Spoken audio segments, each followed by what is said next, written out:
Inactivity serves no purpose whatsoever.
Once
constant over the centuries.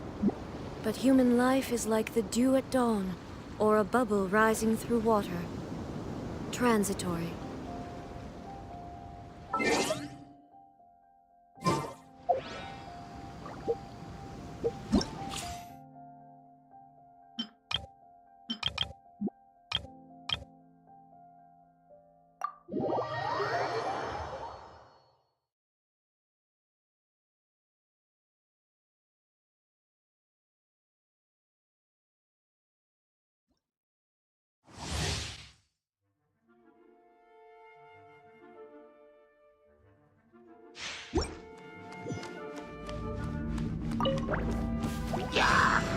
I see everything!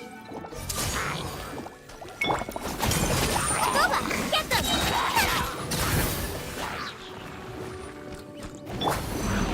Hey! Hey!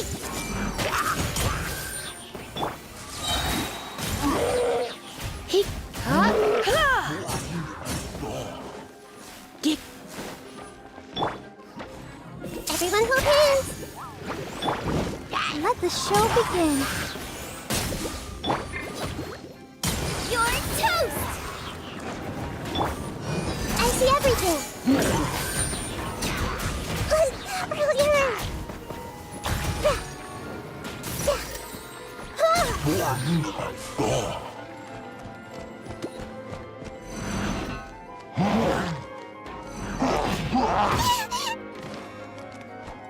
Sharing my knowledge!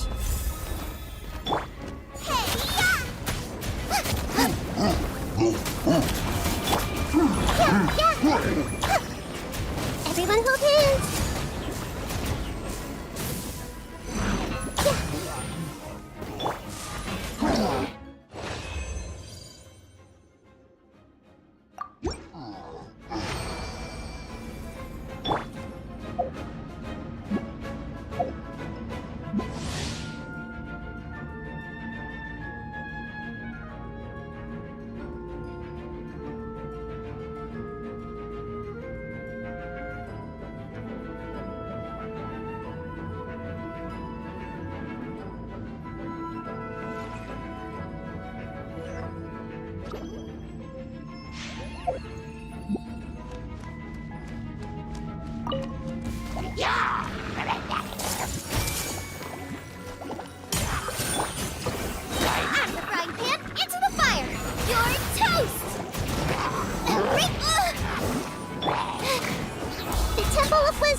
Time to broaden our horizons again.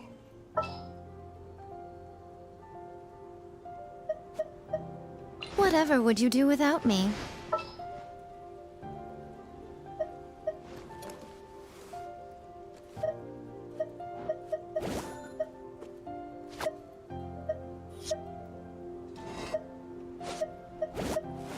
Let's finish this, swiftly. Need to end a few enemies?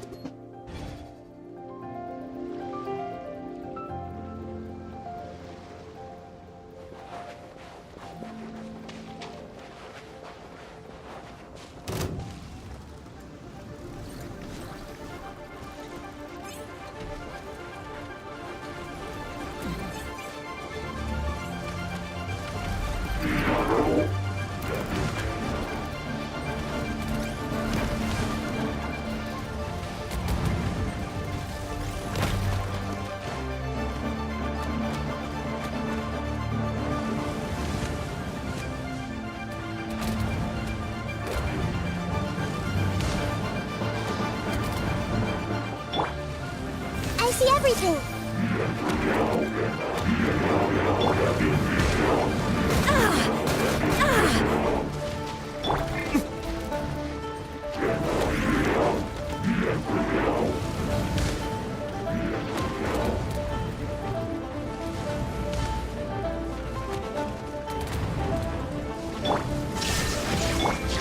Hey!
Everyone hold hands!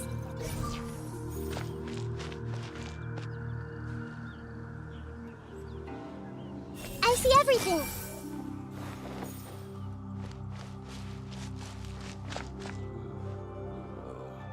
To be young again.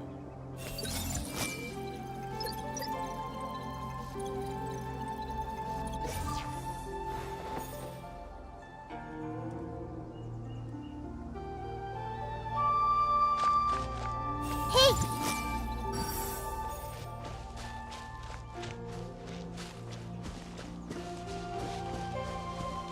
I see everything!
Can you hear that?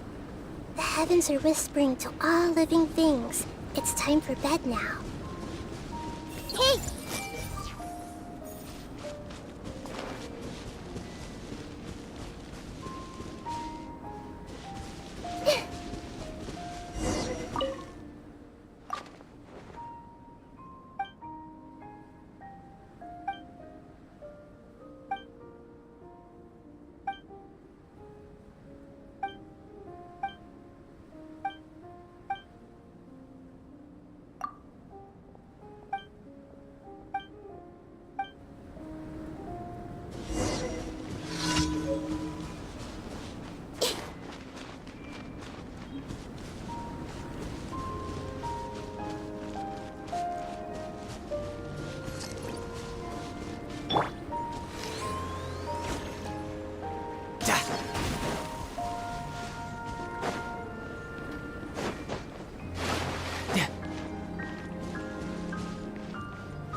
Illusion shattered!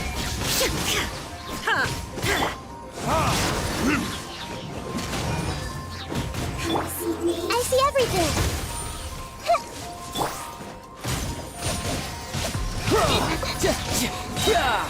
Shouldn't let your guard down.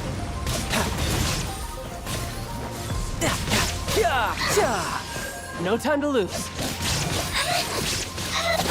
There is no escape! Inazuma shines eternally!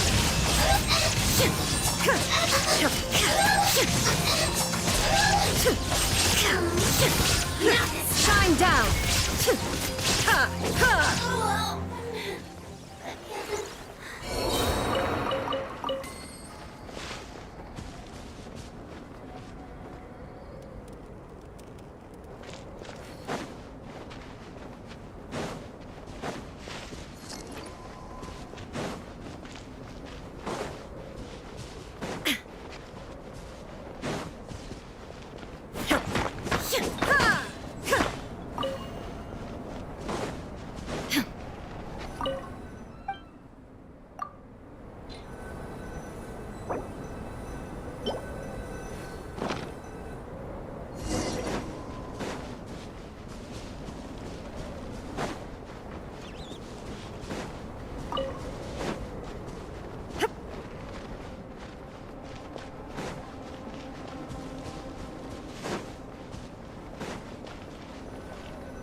Illusion shattered!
Share my knowledge.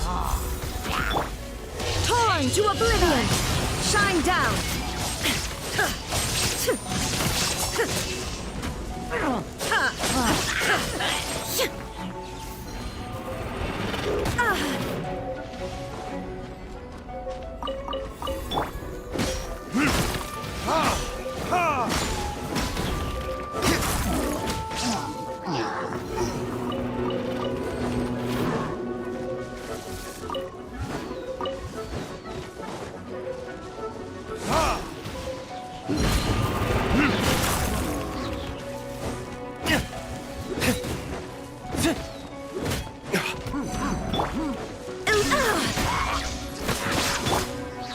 Where did I go wrong?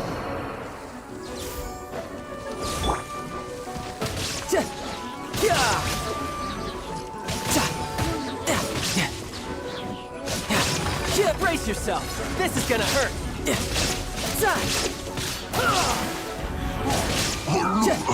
Bring it on.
No time to lose.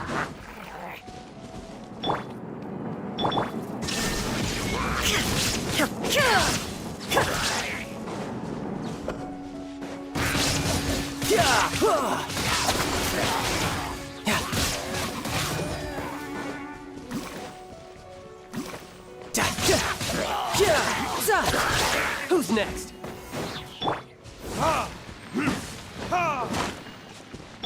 Shine down!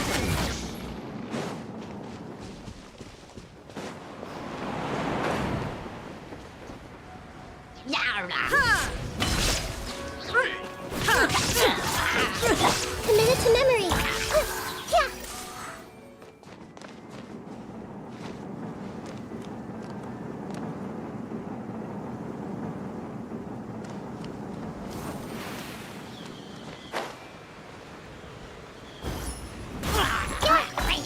Illusion shattered!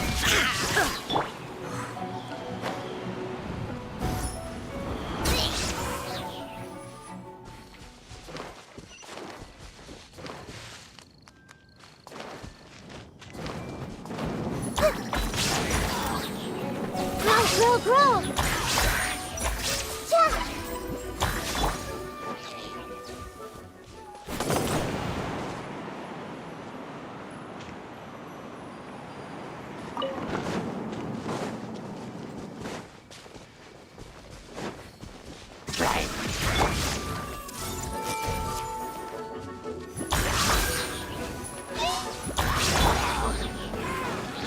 Shouldn't let your guard down.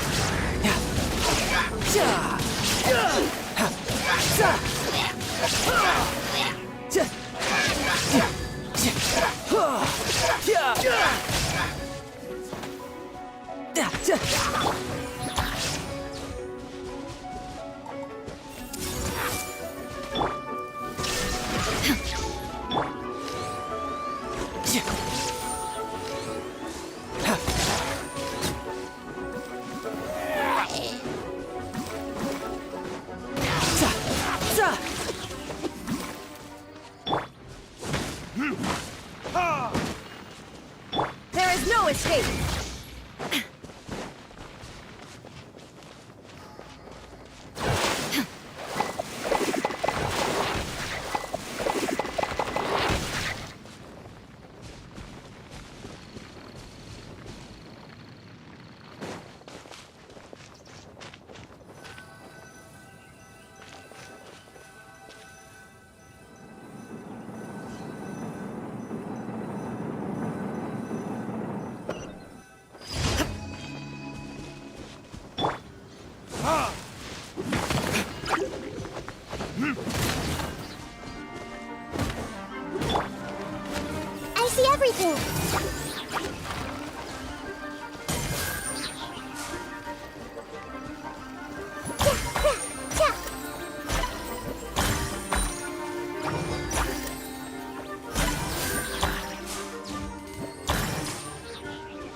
Shine down!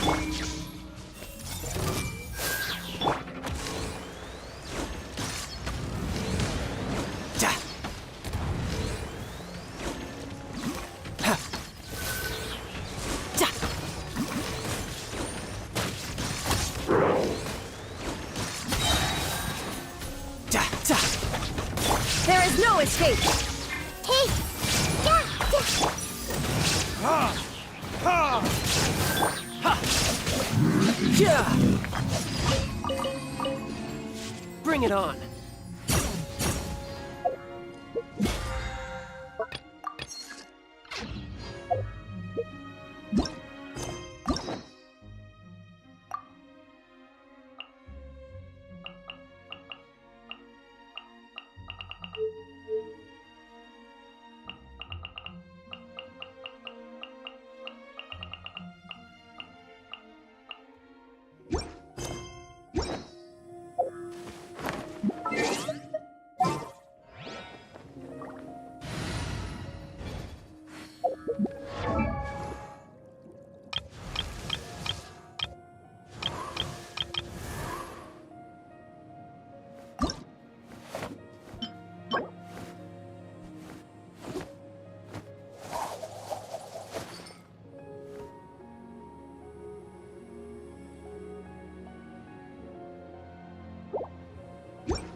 Ad Astra Abyssosk. Welcome to the Adventurers Guild. Thank you for completing today's commissions. Here is your reward. Ad Astra Abyssosk. Welcome to the Adventurers Guild.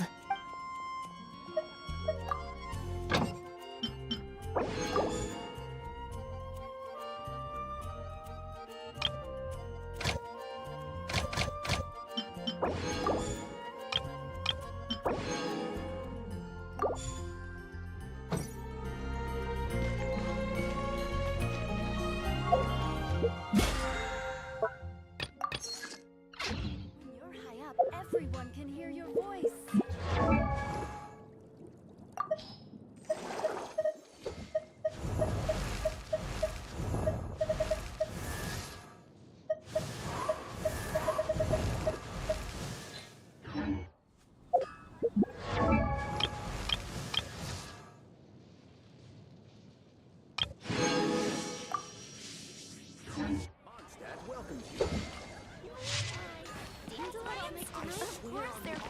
I can't go any lower.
What's your name, buddy? Are you here to buy some medicine? Where are your mom and dad?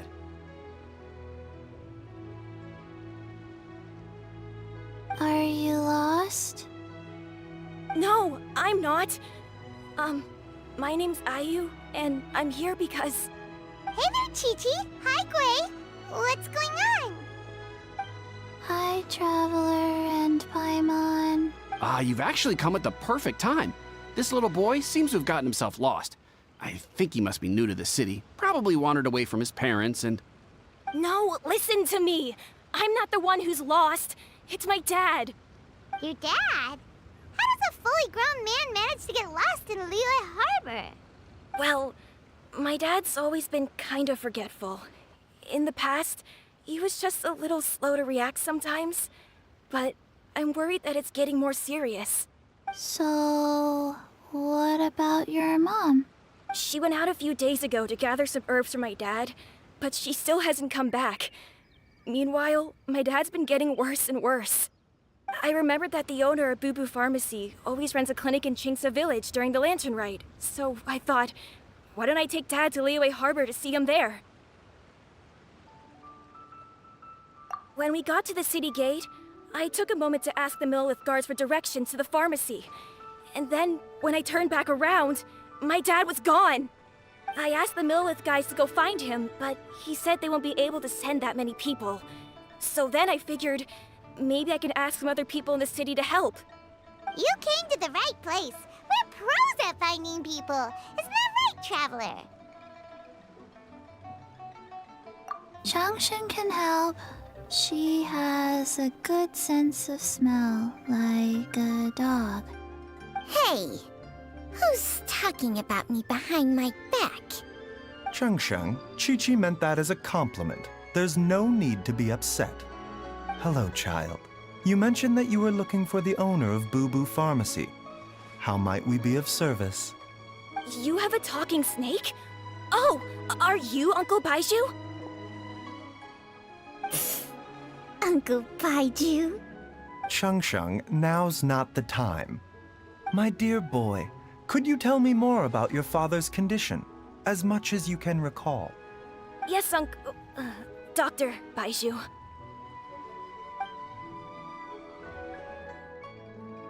I see. And your family lives near Chingsa Village, you say? I visit patients there frequently, but I don't recall ever seeing you or your parents. Uh-huh. My mom doesn't like meeting other people, especially during Lantern Ride. She always tells me to just stay at home and keep my dad company. Is that so? Ayu, by any chance, is your mother's name Jiangli? Whoa, yeah, it is! Do you know my mom, Dr. Baiju? I certainly do. Gui, Chi-Chi, are there any pressing matters in the pharmacy at the moment? Ayu's parents are old acquaintances of mine, so I would very much like to assist with the search. Would the two of you have time to join me? Don't forget us two. We already told Ayu that we'd help. Oh, really? Well, that's wonderful. We are most grateful for your support. Chi-Chi and I need to clear up the shop front first, but once that's taken care of, we'll be right out to help you with the search. Family is very important. Thank you. Then I'll leave you to handle the pharmacy. Traveler, Paimon, why don't you come with me and Ayu? Let's start by talking to the Millelith guards at the city gates, see if they have an update.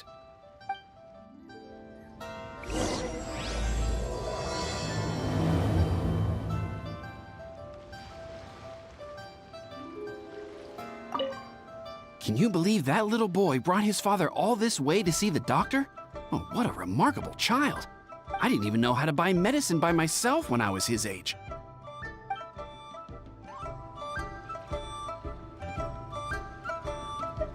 His family.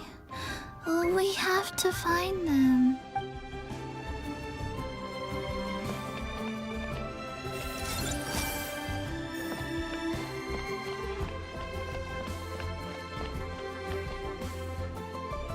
Commit it to memory. I see everything.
We searched to the north, but couldn't find anyone who matched the description. Well, that complicates things. The city folks say there's no sign of him either. We need to start looking further afield. But where are we? Excuse me, sirs. Have you found out anything about my dad yet? Ah, hey there, buddy. Dr. Baiju. What brings you out this way? The boy asked for our help, so we're here to join the search. Any new developments to update us on? Oh, thank goodness. We were just discussing how we're running out of manpower. As for updates, I'm sorry to say that we've searched the surrounding area thoroughly, but didn't find anything. The guards at the crossing up ahead said they hadn't seen anyone either, so we don't believe he was heading towards the Guili Plains. But it is possible that he was bound for Luhua Pool. Luhua Pool? The terrain there can be tricky to navigate. Let's hope he hasn't run into any trouble. You will? Oh, great. We can't thank you enough. Sorry we weren't able to find your dad, buddy. That's okay. Thank you for trying.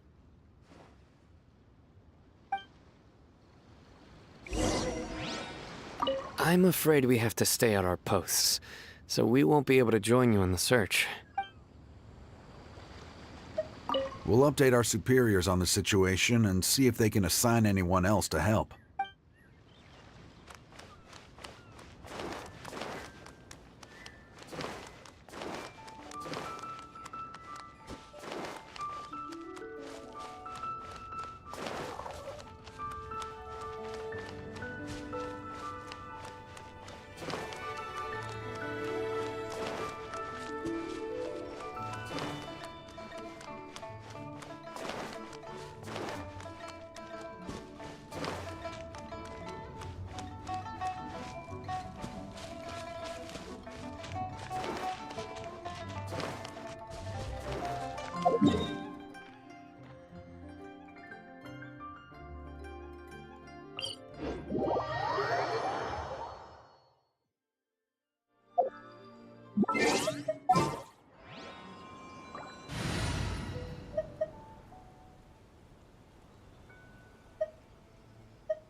Time for afternoon tea.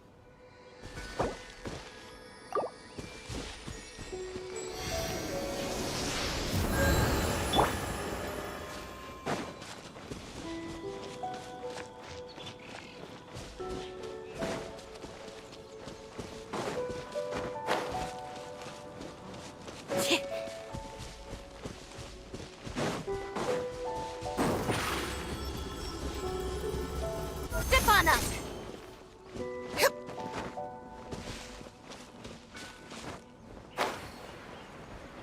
Dad! Dad, can you hear me?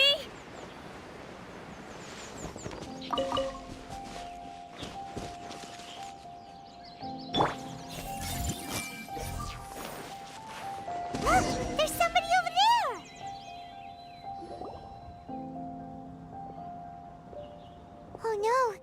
It's... Hey, you! Stop! Don't go any further!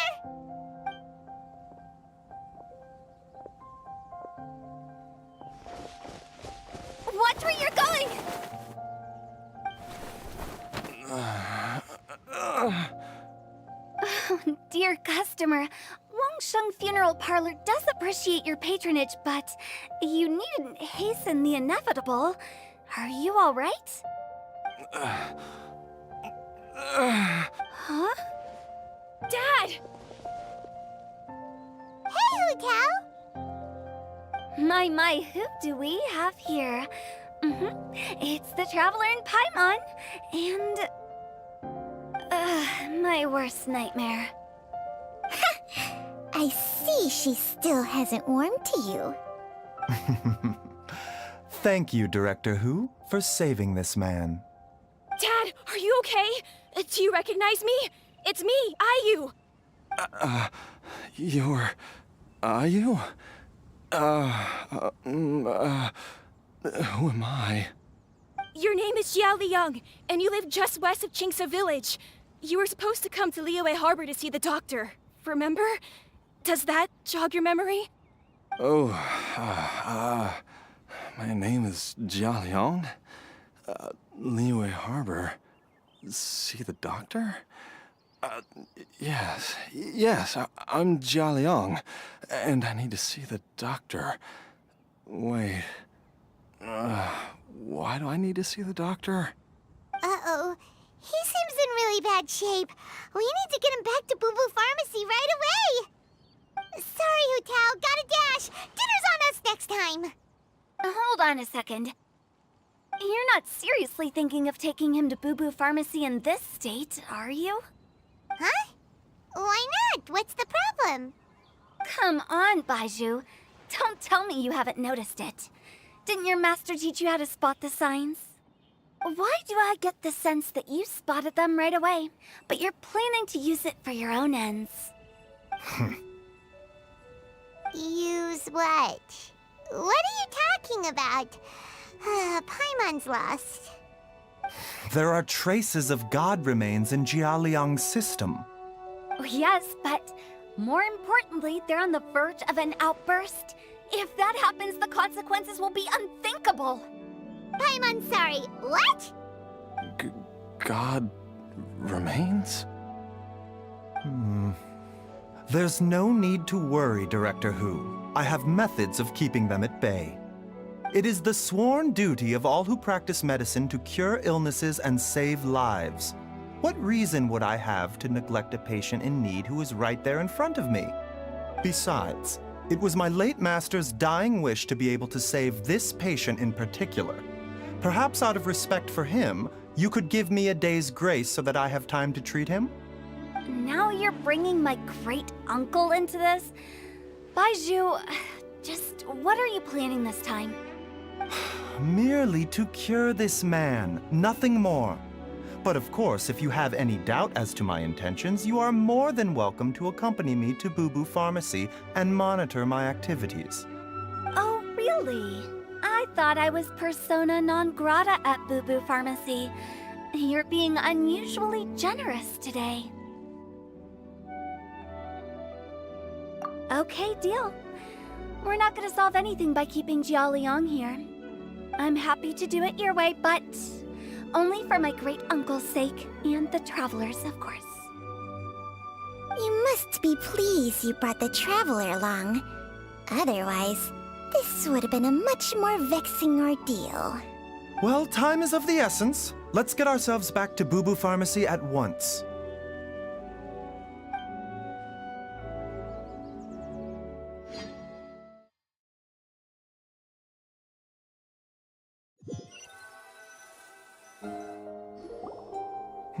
Blockages within the cardiovascular system, reduced blood flow and energy circulation? I see. I suppose this must have caused the cognitive abnormalities. Dr. Baizhu, how bad is it? Can you cure him? Don't you worry. Baiju's a really great doctor. He's sure to find a way. Isn't that right, Baizhu? Ayu, do you know when your father first started displaying these symptoms? I'm not sure.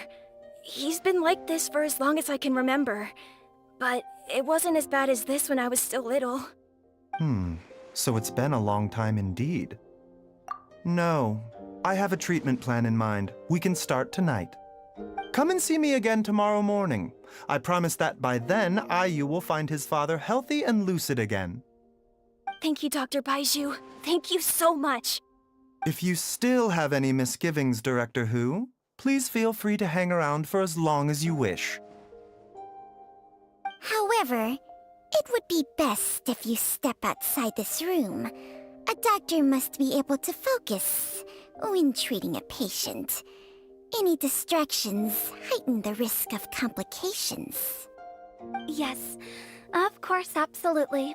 I'll just go and look at the flowers or something. But I will be back in an instant at the first sign that something's amiss. See you tomorrow, Baizhu and Changcheng. Bye for now, everyone.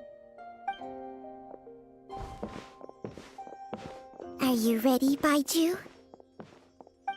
Ready as I'll ever be. I'm used to it by now. Come on, let's get started.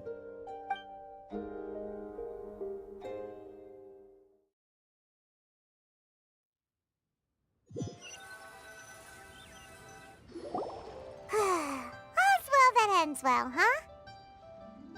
You know, Paimon's kind of curious after hearing Baizhu mention those people from his past. What do you think they were like? Yeah, you must be curious too, right? Let's go see what we can find out while Baizhu's busy treating Ayu's dad.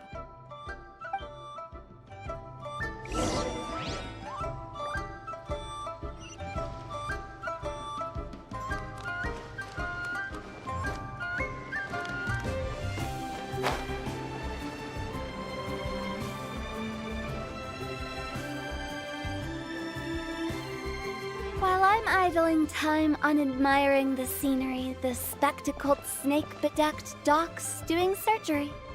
Hello, you busy bees, and what do you have to discuss with the funeral director today? Actually, don't tell me. Let me guess. From the looks on your faces, you've got some questions for me. Guilty as charged. So, we were just a little curious about Baiju's master. What was he like? Oh, and also, how come you and Baizhu could tell so quickly that Jia Liang had god remains in his system? Huh? I thought I told you once before. Wangsheng Funeral Parlor was first founded to fight back against the vengeful wrath of gods defeated in war.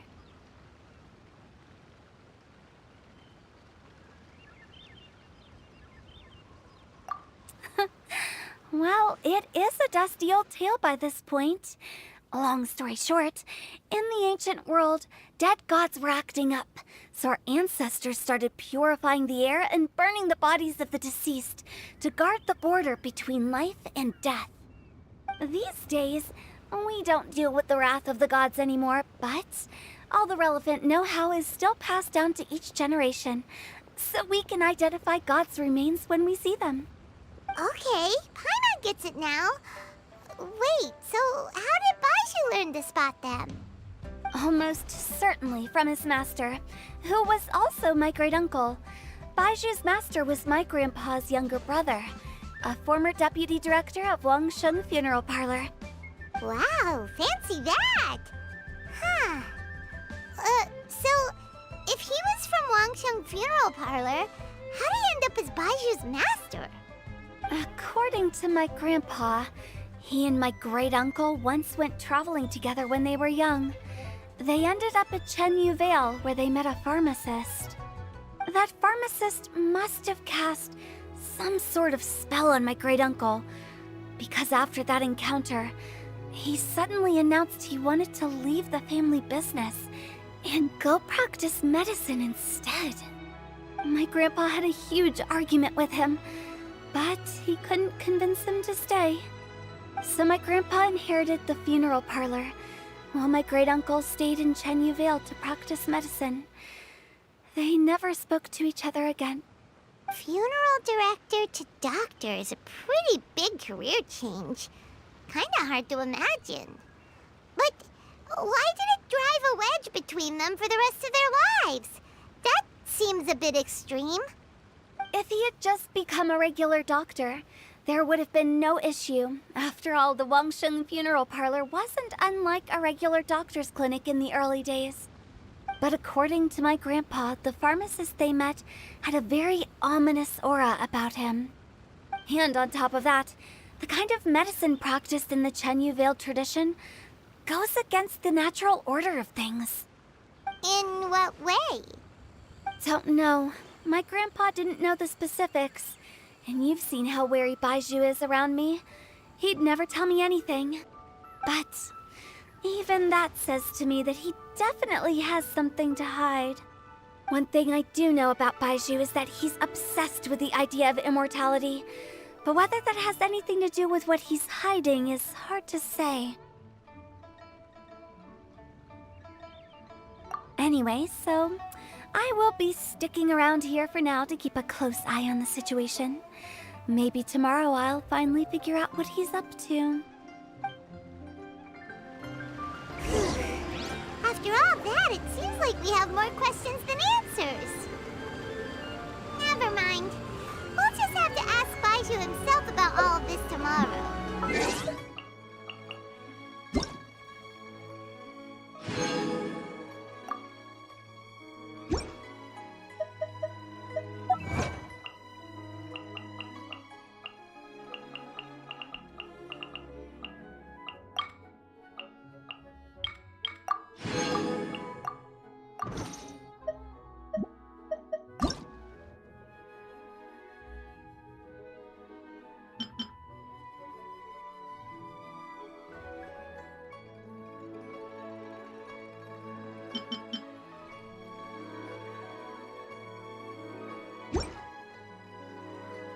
If you're not sure what to do next, how about I take you on a walk?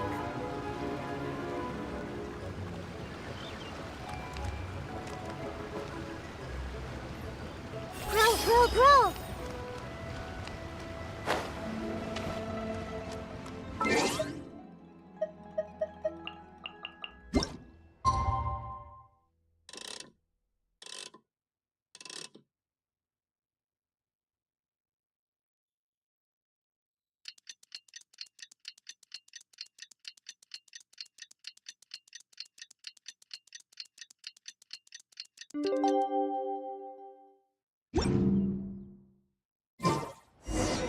It's a new day! Let's go back to Boo Boo Pharmacy and check out how Jia Liang is doing.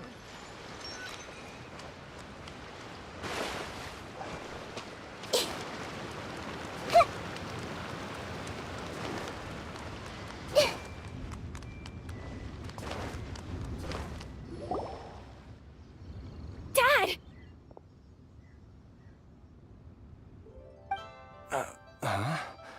Oh, are you? Dad, you remember me! Yes, I remember now. Oh, are you? I'm so sorry. You must have been worried sick. Has your mom shown up yet? She's been gone for a while, hasn't she? Don't worry, Dad. I got the Adventurers Guild to help us look for her. And Dr. Baizhu's gonna help too. Right now, all you need to do is concentrate on getting better. Great. That's wonderful. I can't thank you enough, Dr. Baizhu. My pleasure, really. It's the least I can do to honor my late master's dying wish. If anything, I should be apologizing to you for not making the time to visit in all these years. Not at all, Dr. Baizhu. It's only because Jiang Li... What was her reason again? You're still in the early stages of recovery, so you'll need to take it easy for a while. Take it slowly and try not to overexert yourself. I suggest you stay at Boo Boo Pharmacy and rest for at least the next few days. Director Hu, do you have any further reservations about Jia Liang's condition? It seems like the evil presence is gone after all. You really did manage to suppress it, huh? But how did you accomplish this in a single night? That would be a trade secret, I'm afraid. If that gives you any cause for concern, you may continue to monitor Jialiang for as long as you wish. Though I regret to say that Boo Boo Pharmacy cannot offer to reimburse Wangsheng Funeral Parlor for any revenue lost in the meantime. Oh, come on, Baizhu. I'm not that unreasonable.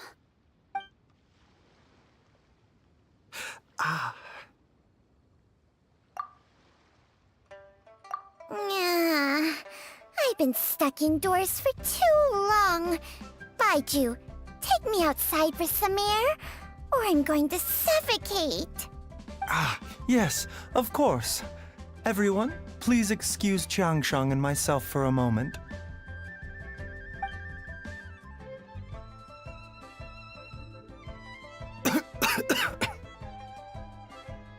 Suffering now, are we? Did you seriously expect to cover it up just by putting on a brave face and ignoring it?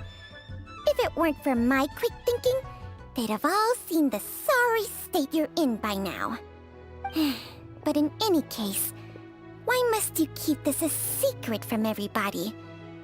You should at least share your secret with one person you trust. Who's there? Ah! Why did you follow us here? Oh, it's nothing. I just needed to get some air. What did I just say about putting on a brave face? Traveler, Paimon, the truth is, Baizhu did not cure Jialiang's illness. Instead, he transferred some of his own life force to his patient to temporarily subdue the poison in his system. Baizhu, can you please explain all of this? My predecessors in medicine forged a contract with Changsheng. Every successor to this contract is able to use Changsheng's secret art to treat patients. I believe the irregularities with Jialiang's heart meridian were likely caused by a poison concocted using god remains as a key ingredient. The poison has not been purged from Jialiang's system. Rather, I infused him with some of my own life force, using Changsheng as the delivery medium. This will suppress the poison's effects for a limited time. Changsheng? You can do that? Huh. Paimon always thought you were just Baiju's strange choice of a necklace. Hey, I'll have you know that I commanded the respect of even the Adepti back in Chenyu Vale. If anything, he is my mannequin. I was treating patients with Baiju's master's master long before he ever set eyes on his first medical text. Whoa. Guess you shouldn't judge a snake by its skin. Please, that's enough. Wait a sec. Huto was saying that the branch of medicine you studied uses some pretty dubious methods. So, when you transfer your life force, does that mean you're actually damaging your own body? Hardly. Changsheng helps to keep my chi in balance, so there is no great harm done. Still, Baiju's life force is not unlimited. We must find a way to neutralize the poison in Jialiang's body, and soon. Traveler, Paimon, would you lend this dummy a hand? He needs someone checking up on him, or he'll exhaust himself trying to accomplish everything on his own.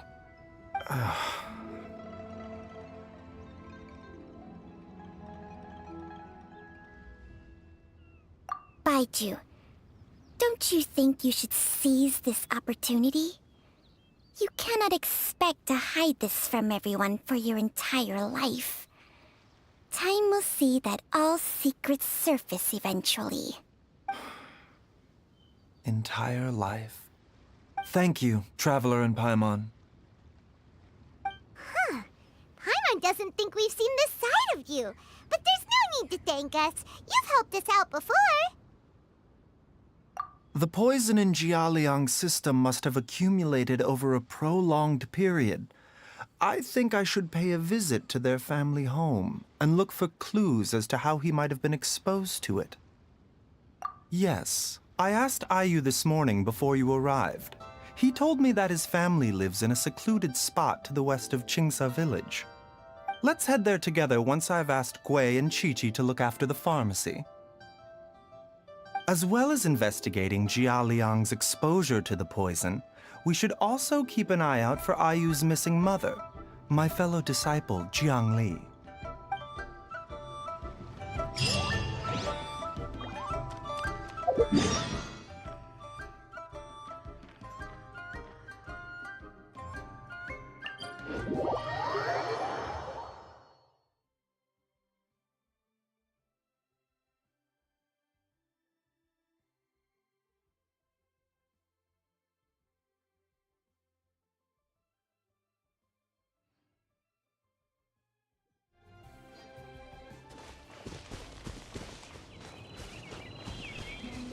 Everyone hold hands.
Whoa! There's a house all the way out here?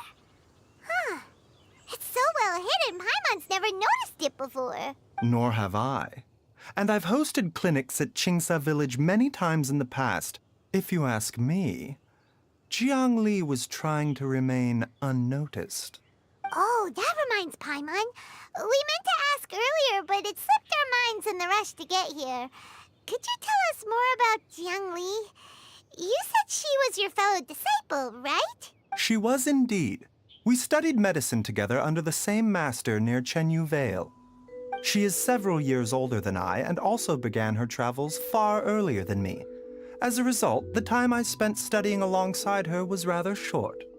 Supposedly, she met an herb gatherer sometime during her travels and decided to settle down with him. That must have been Jialiang. Wait, Changxiang, are you saying neither of you had actually met Jialiang or Ayu before all of this? Jiang Li did occasionally come back to Chenyu Vale to see our master, but for whatever reason, she hardly ever talked about her family. The last time she visited us, she and Master had some sort of quarrel. We never heard from her after that. It almost seemed as if she'd gone into hiding. Quarrel? What happened? I don't know. I did not witness the argument myself. Nor did Master ever explain it to me. All he would say is that should I ever encounter Jiang Li or her family in the future, I should do everything in my power to help them. Oh, so that's why you went to such extreme lengths to help Jialiang. No. Even if my master had never said anything, it would still be my duty as a doctor to help him. My decision would have remained the same. Paimon never knew you were so selfless, Baizhu. Paimon always had you down as the sneaky, scheming type. Sorry. So a few words from me is enough to dispel all your suspicions, You ought not be quite so quick to relax your guard, Paimon. Sometimes even the good guys have their own private agenda. What the... Okay, that was the most suspicious sounding thing you've ever said. Let's leave the idle chatter there for now, Jiang Li has lived in this house for many years. There must be something here that can shed a little light on this whole situation. Let's split up, but if anyone finds anything, we'll examine it together.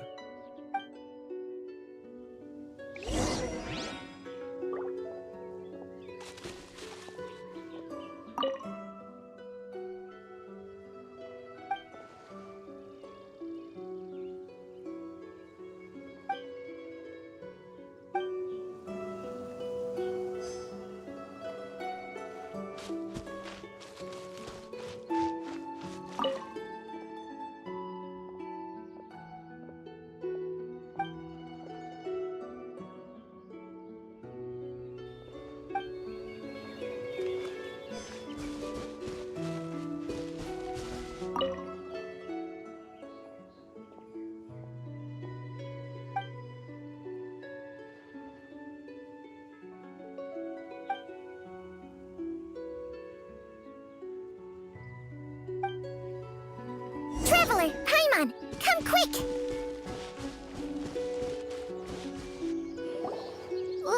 What is this? Chung Sheng and I found a hidden compartment. This is what was hidden inside. You sense it too? You're right. This is a poison concocted using god remains. Is it breathing? Paimon's not seeing things, is she? No, your eyes do not deceive you. I do believe the poison in this bottle is alive.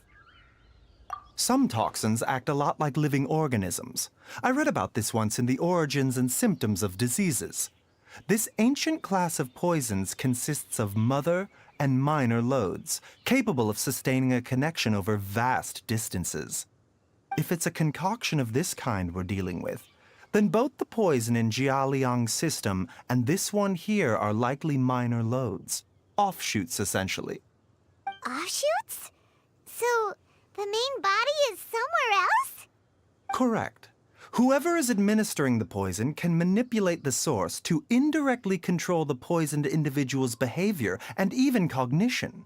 Similarly, the poisoned individual will hear, to a varying extent, the call of the source.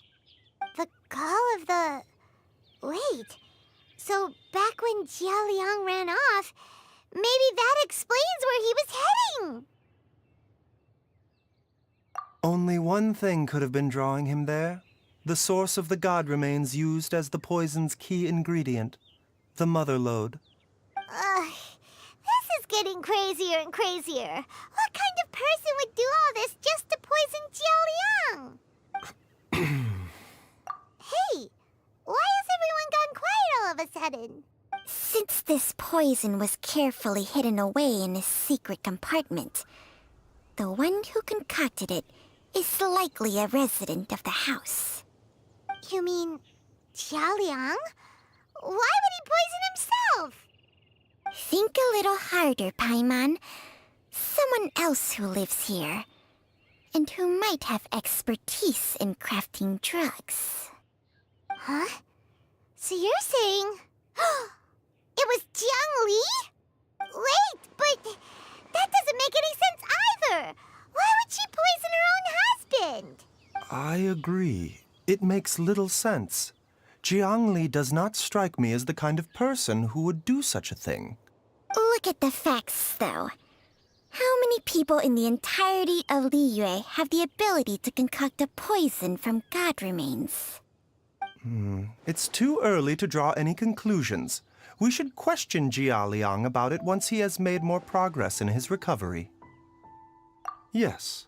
According to the Origins and Symptoms of Diseases, the minor loads will disappear if the mother lode is purged.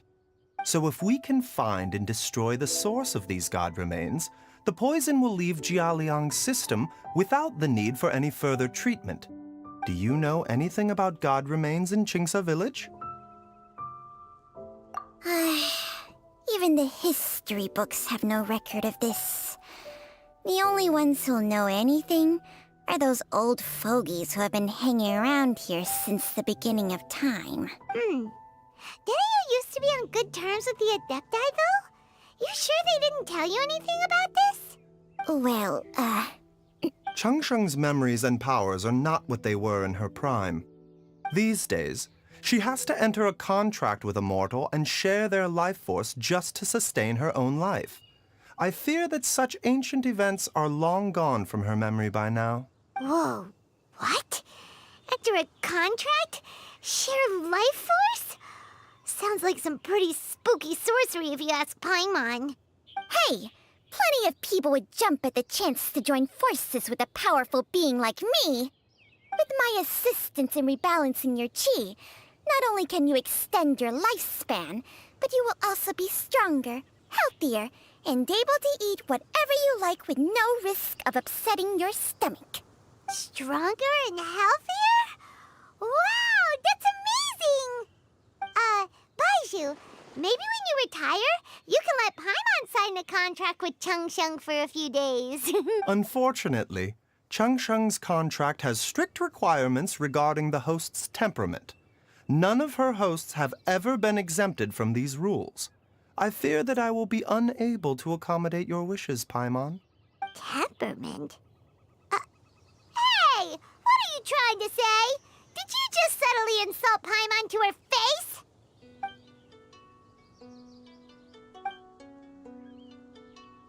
Ugh! Paimon's mad! You're getting ugly nicknames, both of you! Baizhu, you're Mannequin Man! Changsheng, you're just a pain in the neck! This is exactly why your natural temperament makes you woefully unsuited to being my host. All right, everybody, calm down. Back to the matter at hand. Is there any way at all for us to seek counsel from the Adepti about this? With how antisocial they are, if it were up to them, they'd go their whole lives without showing their faces to the common folk. What? Seems you're as well connected as they say, Traveler. We are truly fortunate to have you on our side. Oh, if you're talking about who Paimon thinks you're talking about, you better do the honors.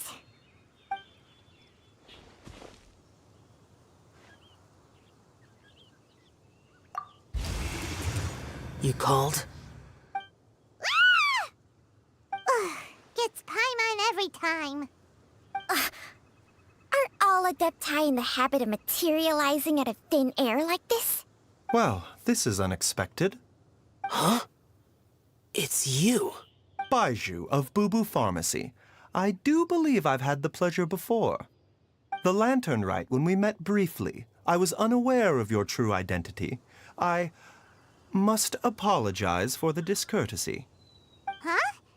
You two already know each other? Our paths have crossed once before. I sense the presence of evil spirits. Is this why you called me?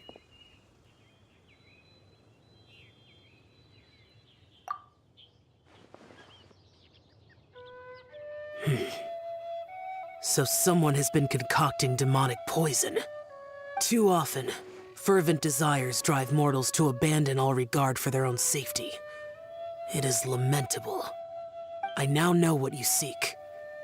It is true that a god's remains are buried beneath the foundations of Qingsa village. A vile monster known as the Che once wrought havoc over this land, before it was subdued by Rex Lapis. The land was finally cleansed of poison when Rex Lapis used statues in his likeness to seal the serpent's remains. Qingsa village was founded some time after that. The seal is still mostly intact. If the Che is the source, then it must be some of its blood leaking from deep underground. However, its aura is faint and barely detectable. You will need to investigate further to identify the location of the leak. I do not like to intervene against mortals unless absolutely necessary.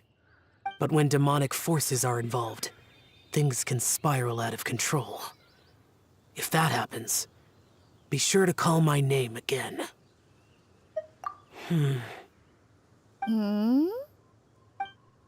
Nothing. I do not wish to sway decisions that are mortals to make, but immortality may not be the blessing that you imagine it to be. I shall treasure your words of instruction, Master Adeptus. Farewell. What a strange Adeptus. Rather different from the way I remember them. That's Shell for ya! And thanks to him, we finally got some concrete info to go off of. If the god remains are leaking from underground, Jiangli must be paying a visit to a subterranean cave on her herb-gathering trips. If we can find the cave... Master! Master, there's a problem. Gwei? Did you run all the way from Boo Boo Pharmacy? What happened? Don't panic. Just catch your breath and tell me everything. It's Jiaoliang. He was fine one minute, and then he suddenly took a turn for the worse. Already? How? Based on past experience, he should have been fine for the next 3 days at least. It seems that my worst fears have been confirmed. Everyone, back to Boo Boo Pharmacy now!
Dad!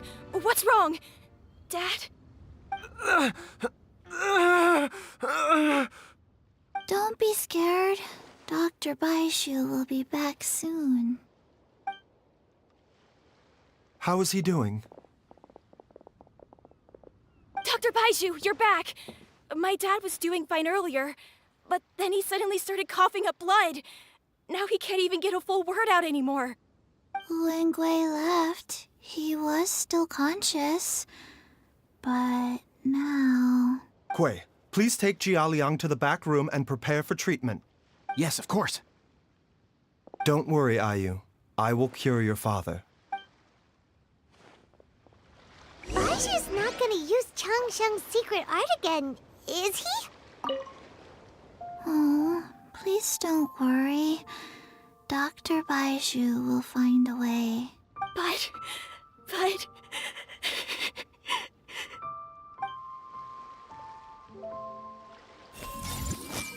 Is there really no other way to save Jiaoliang?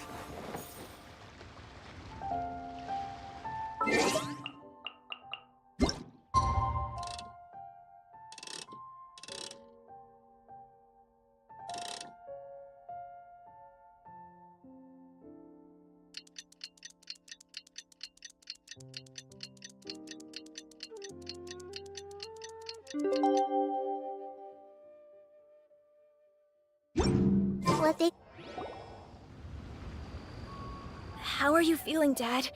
Are you still hurting anywhere? You're not gonna suddenly collapse again, are you? Much better, Ayu. I'm feeling much better. In fact, I can't explain it, but somehow I feel even better than usual. Wait, where's Dr. Baishu? I still haven't had a chance to thank him. Seems he moved me here before I came to. Master said he needed to take a quick rest and asked me to bring you out of the treatment room. He hasn't emerged yet, so he must still be resting. Oh, really? Well, he must be tired from treating me for 2 nights in a row. I don't know how I can begin to repay him for saving my life. I'll have to discuss it properly with Jiangli once we... Speaking of which, has there been any word of her whereabouts yet? No, the Adventurers Guild hasn't gotten back to me yet. I'll go check with them again in a bit. I'll come with... Don't forget what Master said. You're still not out of the woods yet, Jialiang. I strongly suggest that you stay and rest at Boo Boo Pharmacy for now. I can accompany Ayu to the Adventurers Guild. I suppose you're right. I'll have to rely on you this time. Though, on the bright side, this means I can thank Dr. Baizhu in person once he's finished resting. Traveler, Baizhu hasn't shown his face ever since he went in to treat Jialiang again. Do you think he... Huh? Hey, wait up!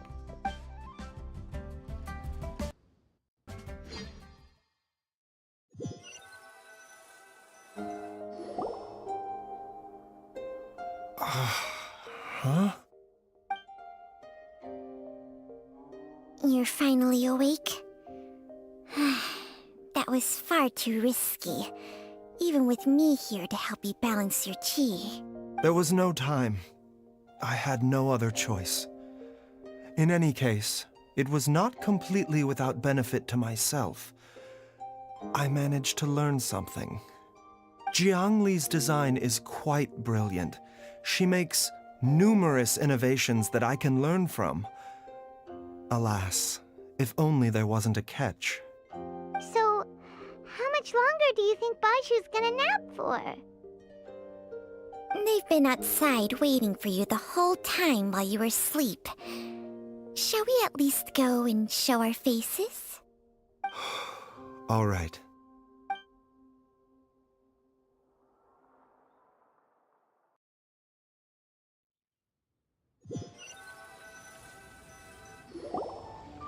Surely he hasn't. There's no way he could have just... Who's talking behind our backs again? Ah! Baizhu! Changsheng! Of course. There's no need to be concerned. I merely had to transfer a rather large amount of life force on this occasion. But, with Changsheng's help, I will recover in time. Jialiang seemed fine yesterday. Why did he need more life-saving treatment again so soon? I made an error in my initial diagnosis. Jialiang is in fact suffering from more than one ailment, and as a result, his life force depleted at a greater rate than I had anticipated. What? You mean, even if you got all the poison out of him, he'd still be sick? Yes. But more pertinently, the poison in Jialiang's system is there precisely because it is being used to manage his underlying medical condition. Jialiang has a rare congenital heart condition, and ongoing treatment is essential to maintaining healthy functioning of his heart meridian. Left untreated, it puts the patient at risk of coughing up blood and fainting, and in the longer term, causes irreversible damage to the internal organs. Though it was created from god remains, this formula is not a poison in Jialiang's case. Rather, it's his medication. Had he not taken it all these years, he likely would have died a long time ago. Still, using poison to treat a disease is hardly a viable long-term solution. As time passed, and the poison accumulated in his system, it began to impact his cognition. Moreover, the longer he relied upon this medicine, the more resistant his body became to it. Jiangli had to concoct ever greater quantities to ensure its continued efficacy, or he could have still perished at any moment.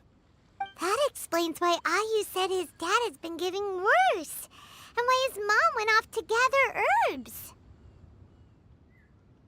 God remains are extremely dangerous to be around, because humans have no natural defense against them. I shudder to think how many times Jiangli has exposed herself to them.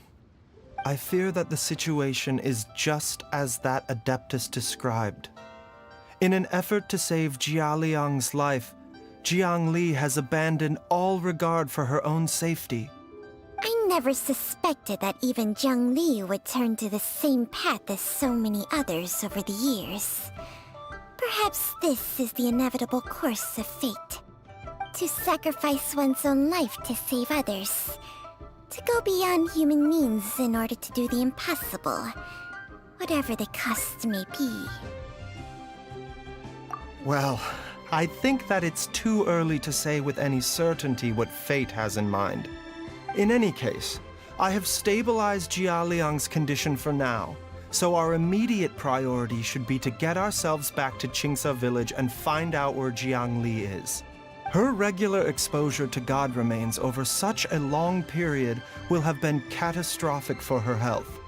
And given that she's already been missing for several days, I am fearing the worst.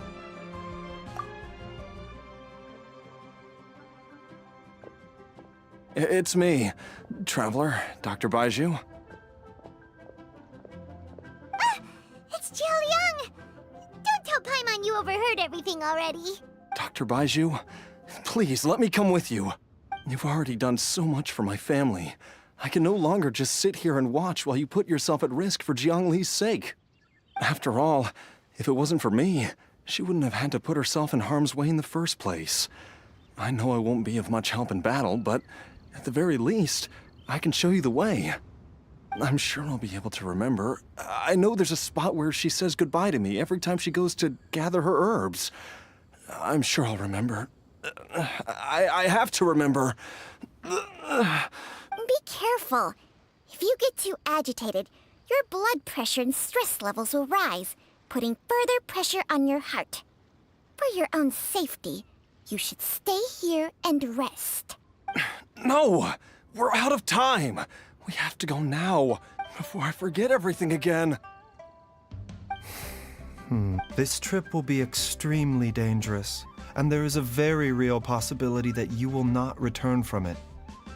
Are you sure you're prepared for that? I never expected to live this long in the first place. My death is already long overdue. So why should I fear it? There's only one thing I fear now, and that's that I'll forget her again before we manage to find her. Very well. Then follow me.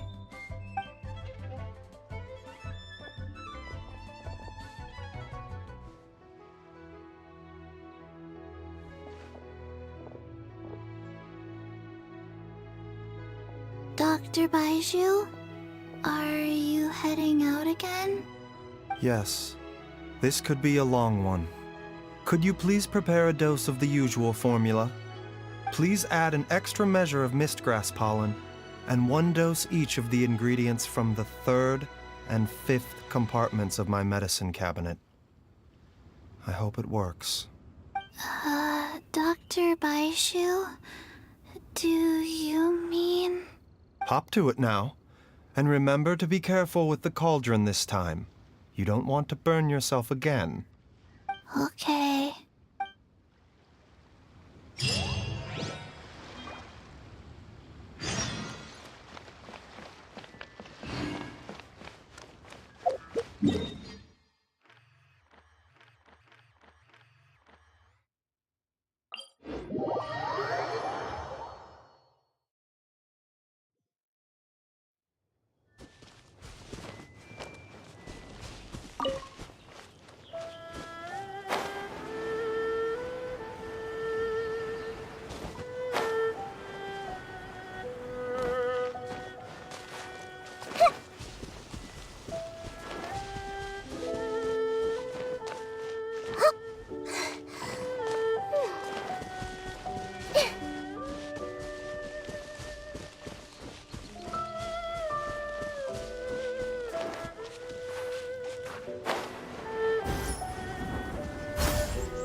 strange feeling is back. It's just like the day I went missing. It's as if something inside me is trying to guide me somewhere. The Motherlode's influence is growing stronger. But is it because we're getting closer to the source? Or because the leakage of Che blood is growing more severe? Jialiang, can you sense which direction the source is in? I think it's this way.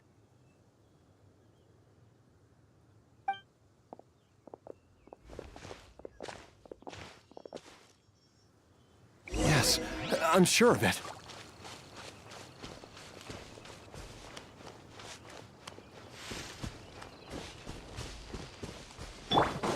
I feel a dull ache in my heart.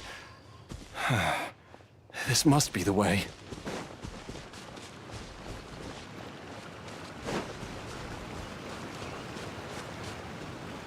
This place feels familiar. I think I've been here before.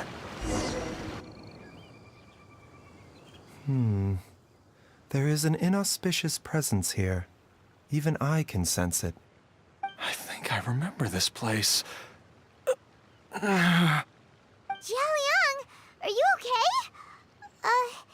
Maybe you should rest here while we continue the search. No, I have to keep going. Jiangli is still waiting for me. Then let's hurry.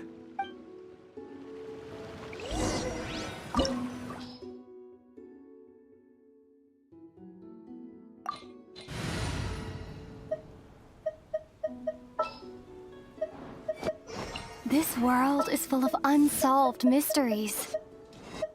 I've been waiting for you for ages.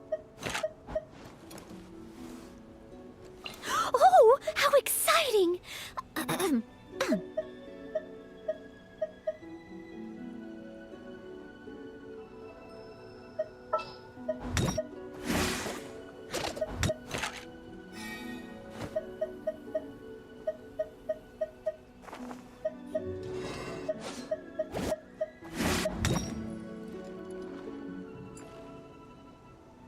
Keep your eyes wide open.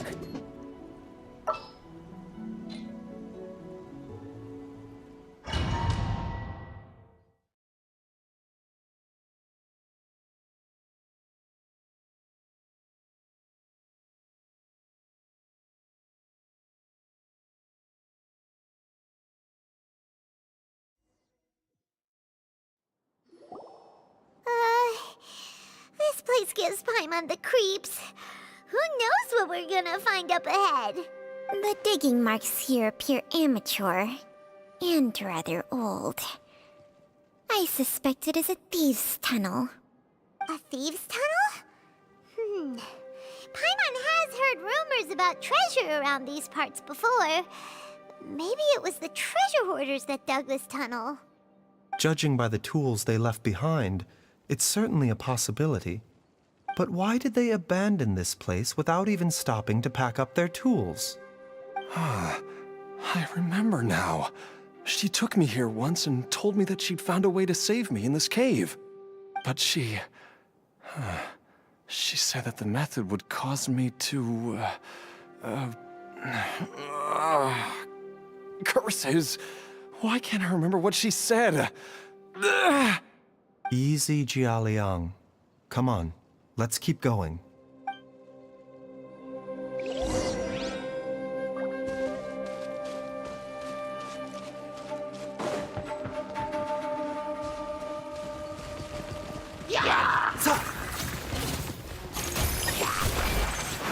The doctor will see you. Illusion shattered! Mind the side effects.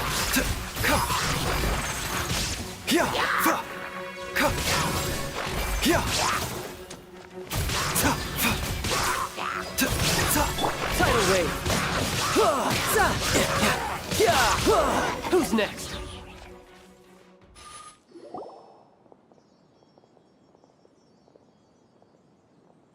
Whoa, there's a sensor here.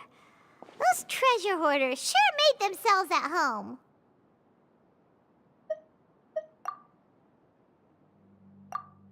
I believe this censer was used to burn a monster-repelling incense. A monster repelling incense? You sure? 'Cause we did run into that group of monsters just now. The incense was burned several days ago. If I had to guess, the monsters we fought just now were enticed here by some entity deeper inside the cave. No doubt an encounter with the very same entity was what prompted the treasure hoarders to flee and abandon their designs on this cave. After them, Jiang Li was the next person to discover this place and what lies inside. But to her, it presented an opportunity to save Jia Liang's life, albeit as a last resort. That's right. This censer, it belongs to Jiang Li. Yes, this was the place. This is where I told Jiang Li to give me the poison. Jia Liang! I'm fine. Let's keep going. I can feel it. She is right below us, waiting for me.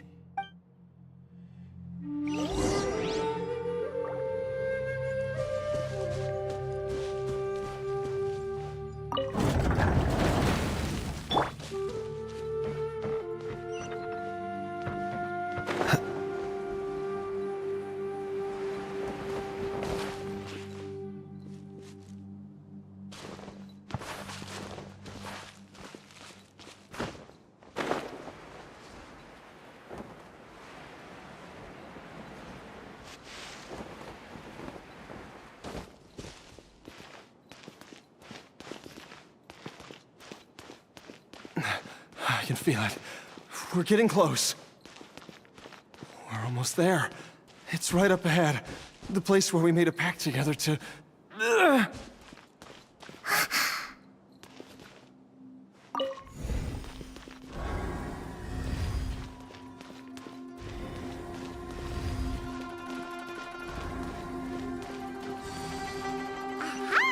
We can keep going now.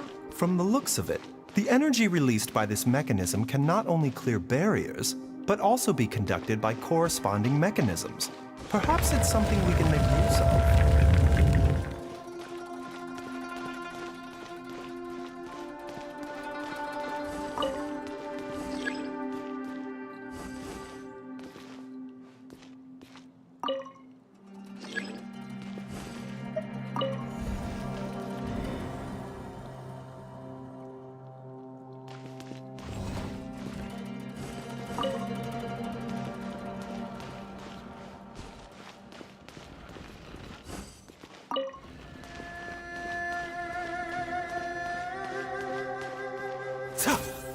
Yeah!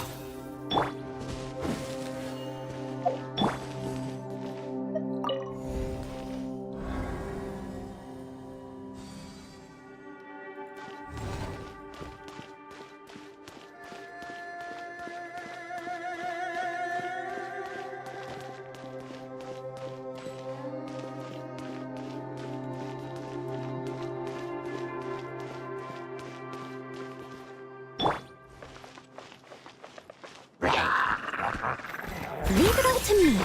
There is no escape! The doctor will see you. Seems like an emergency.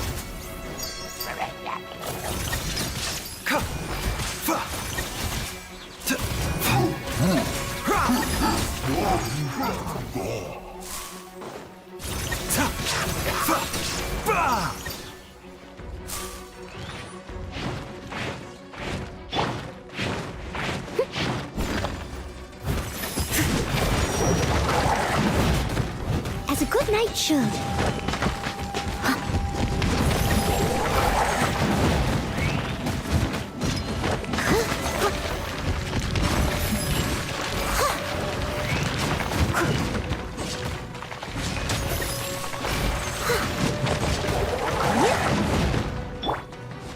Shine down!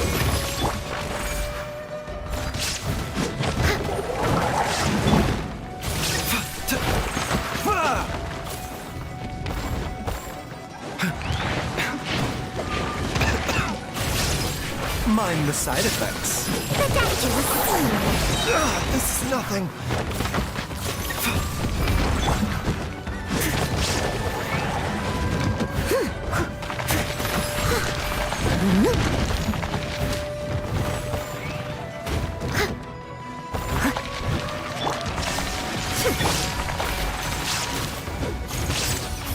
bitter pill to swallow.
Jiangli!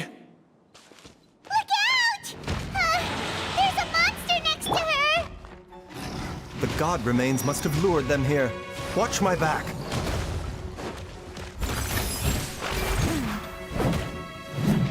Illusion shattered!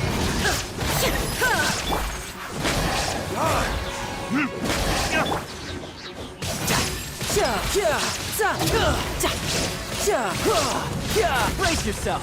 This is gonna hurt. Mind the side effects. Remember, health comes first.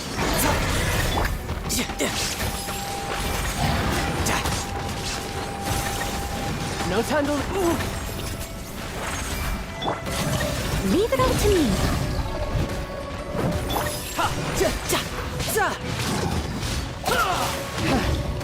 There is no escape!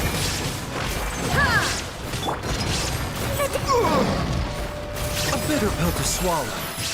The doctor will see you. Amateur mistake.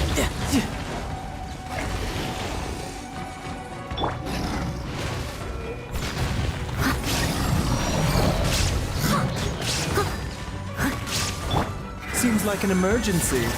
Mind the side effects. Shine down!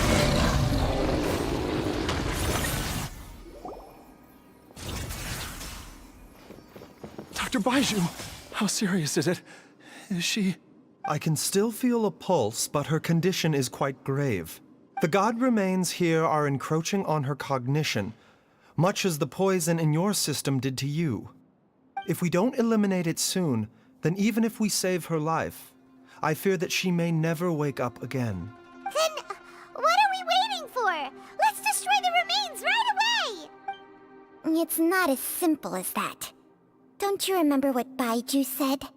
The poison within Jialiang's body is inextricably linked to the god remains here.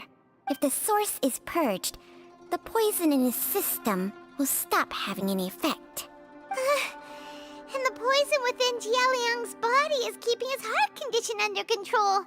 So, if it stops working... Oh no.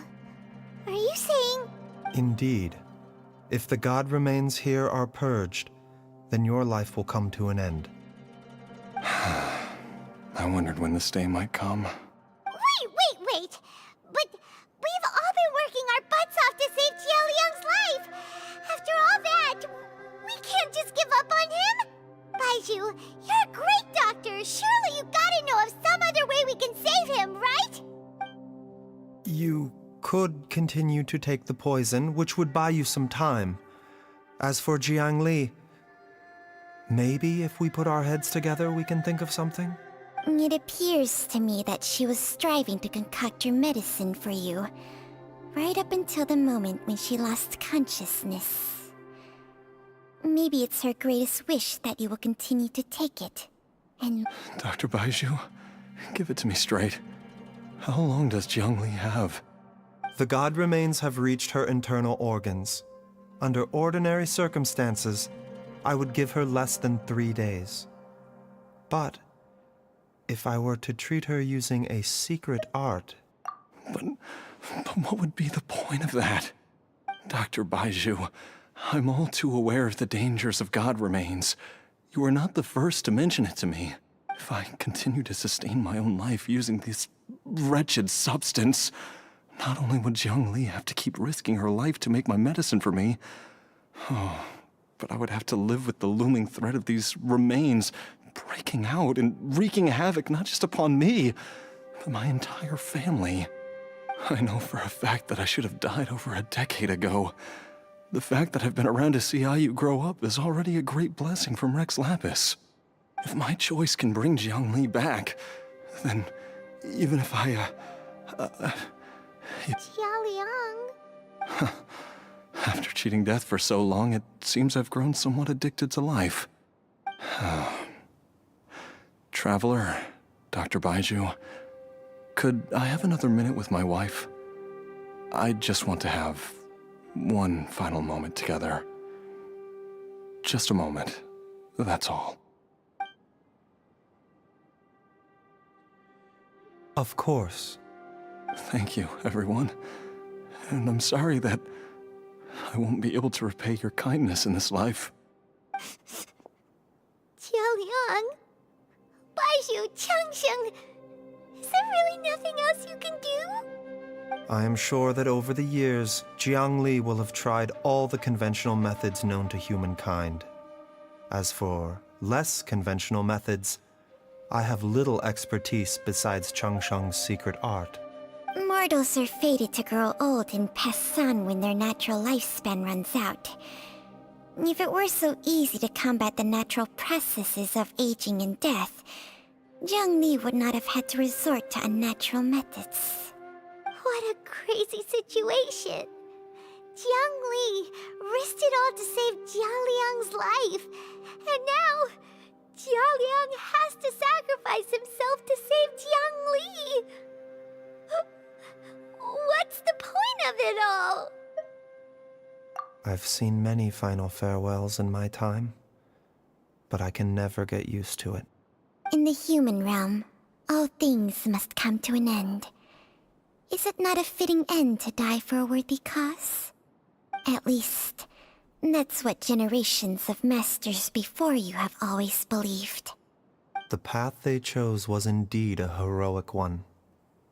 But when I think of those who would willingly sacrifice themselves for others, I cannot help but think that theirs are the lives least deserving of death. When all this began, we agreed that once Ayu was old enough to help you gather herbs, it would be time for me to go. If you could only see him now. He took me all the way to Liyue Harbor to see the doctor. And he even got the Adventurers Guild to search for you. So, I know that you'll both be okay without me.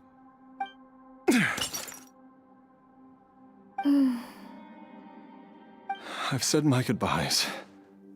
My time has come. Do what you must. As you wish.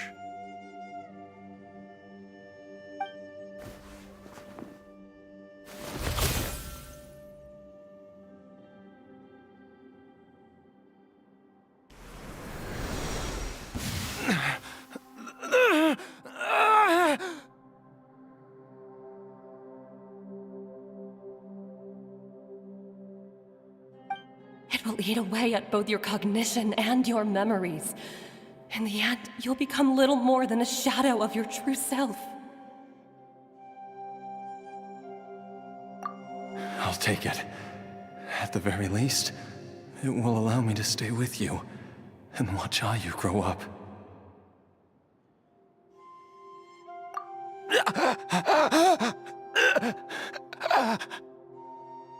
Mom, something's really wrong with Dad. Don't fret, Ayu. I will gather some medicinal herbs right away. I promise you, nothing will happen to our family. Why would these memories come to mind now? The longer we live, the tighter we cling to what we have.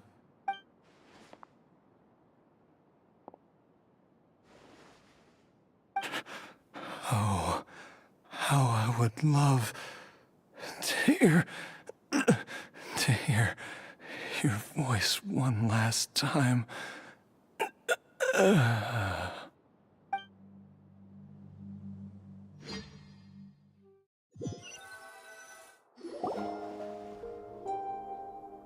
Jialiang! Jialiang! Jialiang! Jialiang! Dad, are you awake? Jiangli, are you? Didn't I... Huh? What are these? How does it feel to come back to life? Do you feel strange or different in any way? If so, could you describe it to me in detail? Dr. Baizhu, I thought that I was going to... Die? You did indeed. As things stand now, you're more akin to a zombie than a human. I'm a zombie? That's right. Before we set off, of course, this is but a crude imitation of an Adeptus art. I don't expect it to extend your life indefinitely. Whether it will keep you alive for a few days, a few months, or a few years, I'm as interested as you to find out. But, however long you have left, I believe it should be more than sufficient time for you to say your final goodbyes before departing the world in peace. I hope that Director Hu finds this arrangement to be a satisfactory one. An elixir of immortality? How'd you cook that up? Ugh. Leave it to you to work on something like that behind my back. It's a work in progress that hardly lives up to its name, and it would have had no effect were it not for Jialiang's iron will. In the end, I am merely a doctor. I understand very little of the great principles governing life and death and the perpetual cycle of yin and yang. All I know is that if I'm presented with a life that deserves to be saved, I will do everything in my power to save them. And even this would have counted for nothing without Director Hu's assistance. After all, did you not tell Jialiang to show us the way before we set off for Qingce village? Oops. And I'm busted. Without Director Hu nudging things in the right direction, we may not have found Jiangli in time. No wonder he didn't mention the elixir back then. I thought he was being frank and transparent with me for once, but apparently not. Director Hu told me to keep her suggestion a secret, but it seems nothing escapes Dr. Baiju's attention. Never underestimate a serpent's sense of smell. All I wanted was to help Jialiang find his missing wife as soon as possible, so that he could be on his way to the afterlife without any unfulfilled wishes making the journey more difficult than it needs to be. Leave it to Boo Boo Pharmacy to snatch the perfect opportunity right out of my hands at the last hurdle. Never mind. I'll just have to put it down in the books. One Chi-Chi was enough of a conundrum. The last thing I need's another one. If I'd known this was coming, I'd have whisked him off to the Wangsheng funeral parlor the moment I found him. You stay away from my dad! When I grow up, I'm gonna become an even better doctor than Mom and Baizhu, and cure Dad for good! Oh, is that right? Well, you wouldn't be the first person who's tried to put Wangsheng Funeral Parlor out of business. If you're serious about it, you'll have your work cut out for you. Traveler, Paimon, I'll catch you all another time. Is she finally gone? All's well that ends well. If you ask Paimon, we should probably do something to celebrate this hard-earned family reunion. At times like this, a grand celebratory feast is in order. It feels like it was a whole lifetime ago when I last talked with Zhongli and Ayu around the dinner table. Yay! Paimon can't wait! Alright, first things first, off to the market for some fresh ingredients. Let's go! Wait up! I'll come too! Baizhu, thank you so much for everything you've done for us. Don't mention it, Jiangli. I was just doing my duty. Just your duty, huh? Baizhu, Changsheng, would you mind if we took this conversation outside?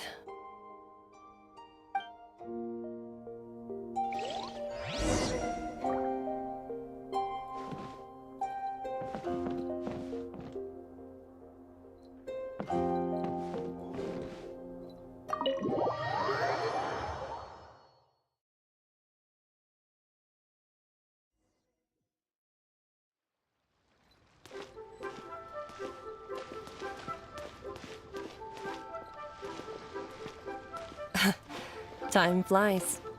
It's been so long since we bade each other farewell in Chenyu Vale. Changsheng, you're the same as ever. You haven't changed one bit. You, on the other hand, have changed a lot. You're right. My younger self would have never imagined that things would one day turn out this way. Or that you'd turn out this way, Baizhu.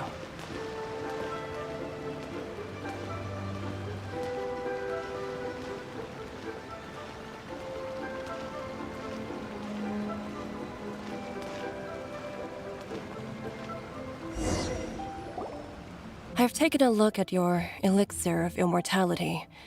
It's not altogether dissimilar from the poison I concocted in terms of the way it functions. I have to say, Jiangli, it was a stroke of genius to use poison to maintain life. I hope you're not too upset at me for copying your methods. No, not at all. With your intellect, even if you'd never seen my poison, I believe you would have eventually arrived at the same approach. But I'm still impressed by how quickly you managed to gain such a thorough understanding of it. Jialiang's still only been in your care for a few days. Not just that, you even managed to improve upon the original formula. That cannot be explained by intellect alone. Baizhu, be honest with me. Did you try out some of the poison on yourself?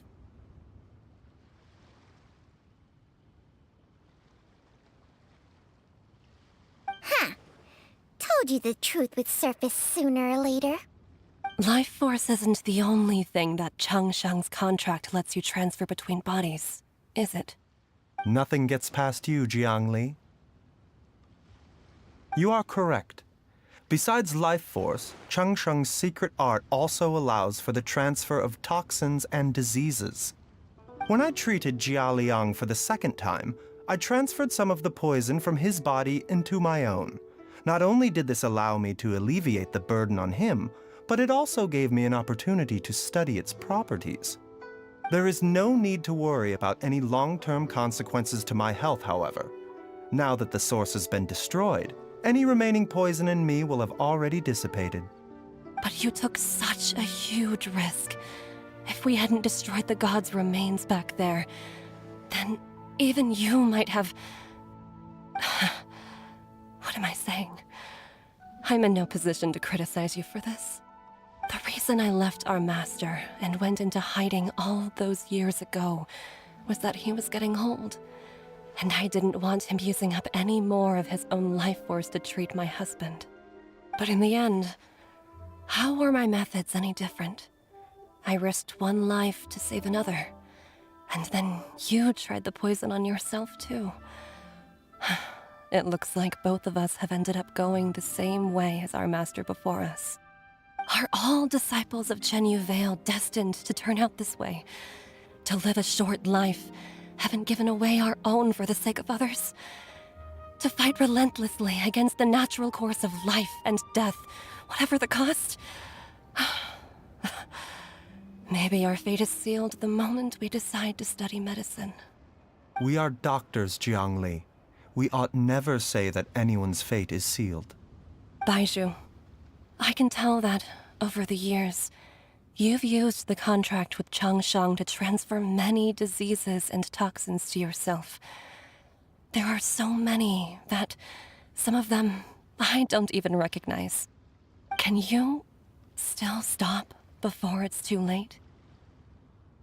I think you know the answer, Jiangli. Every one of us from Chenyu Vale believes in the same thing. Hey, food's ready! Mom, come and join us! The Traveler taught me a load of new recipes, and said even Dad'll be able to taste them. Come and try them out! Yes, darling. Mom will be there in just a second. Hey, slow down. Baizhu, I know I won't be able to convince you, but please don't forget that if one day you're not around anymore, Chi-Chi, Gui, and all the friends who have grown fond of you, they will all miss you dearly. There's no need to worry, Jiangli. I know what I'm doing. I can only hope so.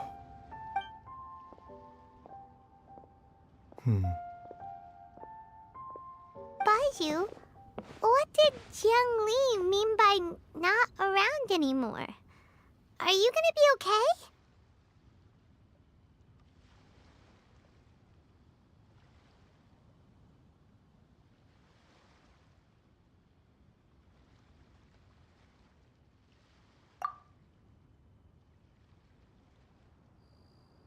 Every single mortal I've ever contracted with, including Baizhu and Jiangli's master, has passed away at a young age. Wait, that doesn't make any sense. You said that the contract with you helps people live longer. It is a very long story. Long ago, when plagues ravaged the land, one doctor made a pledge to rid the world of pain and suffering.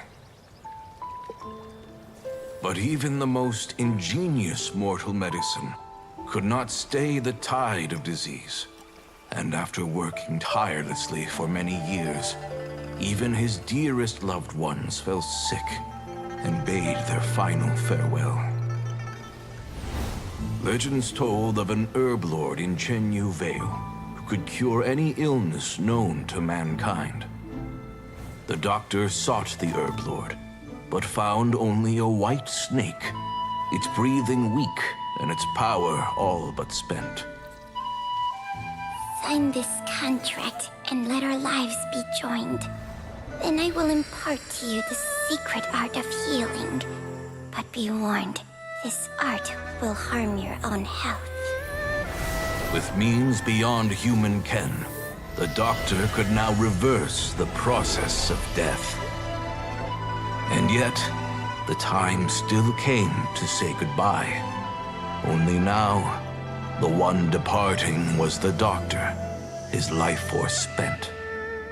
His final act in life was to pass on the contract to his final patient, his favorite disciple. The disciple chose to dedicate their life to saving the lives of others.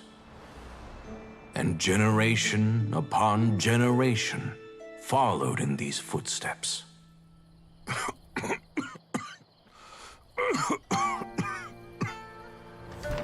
Since I inherited this contract, I've always respected the path taken by my predecessors, and followed it myself unquestioningly.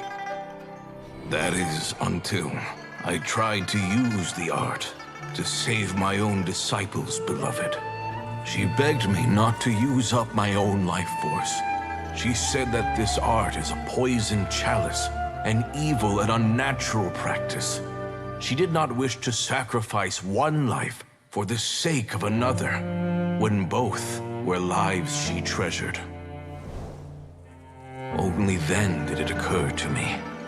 Did I not suffer when my master passed away, just as patients' families do at their loved one's deathbed? Are not the lives cut short by this contract just as worthy of saving as any patients? What is this contract to us? Medicine or poison? Alas, I no longer have enough time left to find the answer. I entrust to your care both Changsheng and this final question. May you find a remedy for this conundrum, which has ailed us so. Time and again, no matter how much I try to warn them or balance their chi, I can never save them. And you? What's your answer? If I abandoned the contract and left you without a host, what would happen? I suppose I'd spend my final moments taking a nice nap on Mount Yaojun. Then I'd be reunited with my old friends and your predecessors. Then it's decided. If there's a life in front of me that deserves to be saved, why shouldn't I do everything within my power to save it? Once again, it's the same answer. So be it. Close your eyes. Who knows how many more people will take on this contract? None. This contract will end with me. My contract has strict requirements on the host's natural temperament. All my hosts have been most pure of heart. But when one with an altruistic nature gains access to this art, they are more seduced than the average person by the miracle of overturning the laws of life and death. Though they know better than anyone else the fate that awaits them, when faced with the sorrows of humanity and the pain of losing their nearest and dearest, they cannot help but reach beyond human means. They are like moths that throw themselves into the flame, seeking a glimmer of hope in a dark world filled with pain and suffering. So, Baiju, does that mean... I suppose that would make me a moth that yearns for the light, but doesn't want to be burned to a crisp. Changsheng's art can transfer pain and suffering between people, but it cannot reduce the total amount of pain in the world. It's just like we witnessed. Either Jia Liang feared for Jiang Li's life, or Jiang Li grieved over Jia Liang's sacrifice. I have nothing but the utmost respect for my predecessors, who sacrificed their lives for their principles. But I do not wish to join their ranks, nor do I wish to pass on this contract to anyone else in the future. Huh? But didn't you already transfer a ton of diseases onto yourself? What makes a poison, poison? And what makes a disease a disease? When it comes down to it, are not both mechanisms that affect the operations of the human body? If disease is defined as deviation from normal functioning, then who knows? Perhaps the true elixir of immortality could in fact be a kind of poison. Many may view the notion of searching for immortality in poisons and illnesses as a flagrant violation of the natural order. But to me, it is no different from the way our ancestors tested the medicinal qualities of herbs by sampling each and every one. I don't want those who come after me to lose their lives to this contract. nor do I wish for Cheng Sheng to perish from losing her host. Precisely. I will be Cheng Sheng's final host, and the tradition of passing down the contract will end with me. Even the gods of old struggle to achieve true immortality. First you want to save others, then you want to save yourself. Now you even want to save me. You're getting greedy, Baiju. But isn't wanting to have it all what makes us human? For a selfish moth like me, who's afraid of the flame yet yearns for the light, the only path forward is up towards the moon. For once, Paimon just does not know what to say. Dr. Baiju, Traveler, what are you still chatting about? The food's about to get cold. We also have coconut milk for Cheng Sheng and Paimon. Okay, fine. Let's go grab some food. Paimon has a bunch of burning questions, but they can wait till after we've eaten.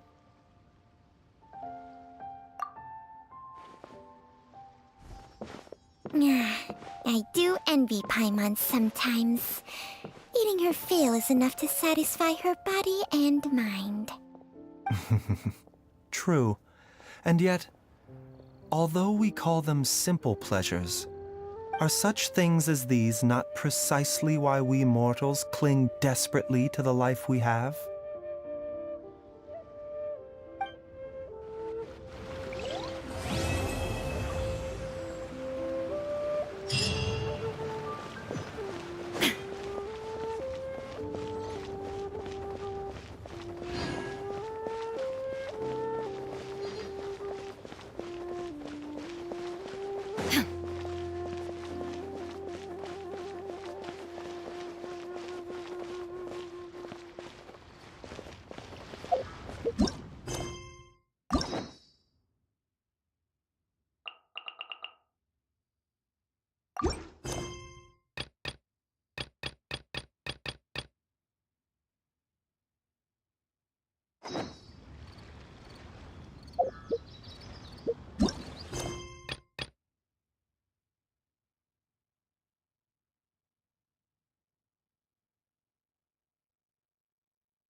We've been to so many places lately. What do you say we take a day off from adventuring and just find somewhere nice to relax? Let Paimon think. Where are some nice places we could go? Oh, why don't we pay Cloud Retainer a visit at Mount Outsong? It's been a while since we last saw that illuminated bird. She's always the one popping up out of nowhere and scaring us half to death. So let's surprise her this time.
remember the first time we came here? We even brought offerings and everything. And when we told her that Rex Lapis had been assassinated, she immediately threatened to squash Liyue Harbor. Paimon thought she'd be impossible to get along with. But now that we've spent some more time together, she's really not like that at all. We probably don't need to bring any offerings now that we've gotten to know her pretty well, right? Still, Paimon's got some snacks around here somewhere, so if she really wants something, we can just use that. Huh? Traveler, did something catch your eye? Whoa, what a pretty lady. Is she also here to visit Cloud Retainer? Yeah, you're right. All it takes is one look and you can tell she's someone special. As expected of that bird lady, really. She must have a whole bunch of Adepti friends from all over the country. Okay, but if we're both friends of Cloud Retainer, then we're basically friends by association, right? Want to go up to her and say hello? Helping you make more connections is a part of Paimon's job as your reliable guide. Paimon's got this.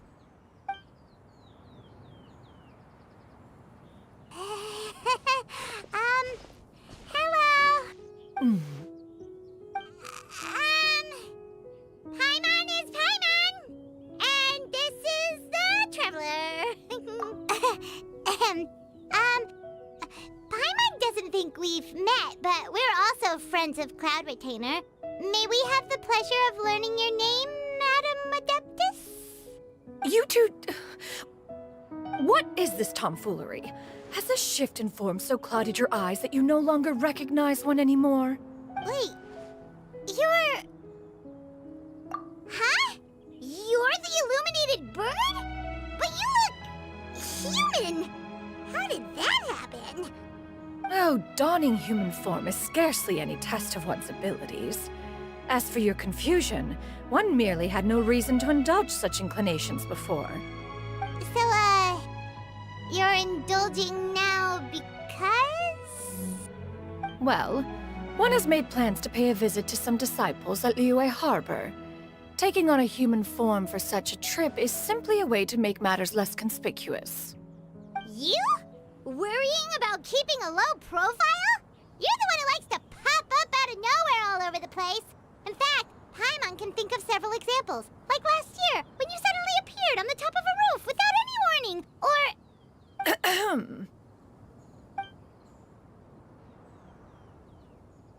Hey, didn't we agree not to bring that up unless she asked?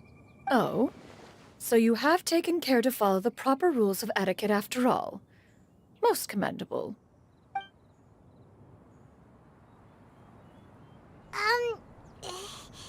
Well, this is all Paimon's got. You don't mind, right?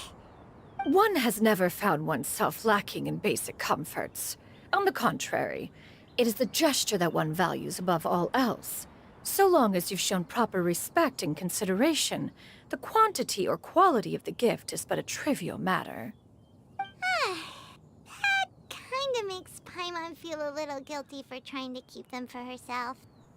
Anyway, where were we before you reminded Paimon about the gifts? Ah, right. So by disciples, you must mean Ganyu and Shenhe. It's also been a while since we last saw them. Maybe we can come too. One planned to extend the invitation even if you had not raised the matter yourself. Shenhe and Ganyu should be quite pleased to see you again. However, one would first inquire as to the reason behind your visit here. You have cause to seek one's company? Yeah, we just found ourselves missing you and wanted to see how you were doing. We were hoping you'd tell us one of your stories. Who knew we'd run into your human form while we were at it? Is that so?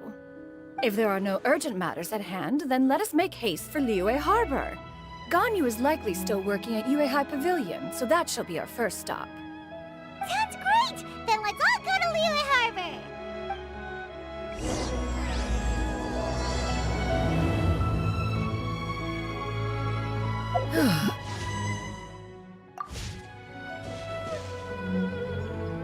Shenhe has also secured employment recently. In her correspondence with me, she wrote that she shall have no need to return for the foreseeable future. they think one was so easily mollified. One shall investigate everything with one's own eyes, and decide for oneself if their living conditions are satisfactory.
We're almost at Weihai Pavilion. Hey, do you think Ganyu will be shocked to see Cloud Retainer like this? Guess we have no idea if Shenhe and Ganyu have ever seen her in this form before. Wait, where did she go?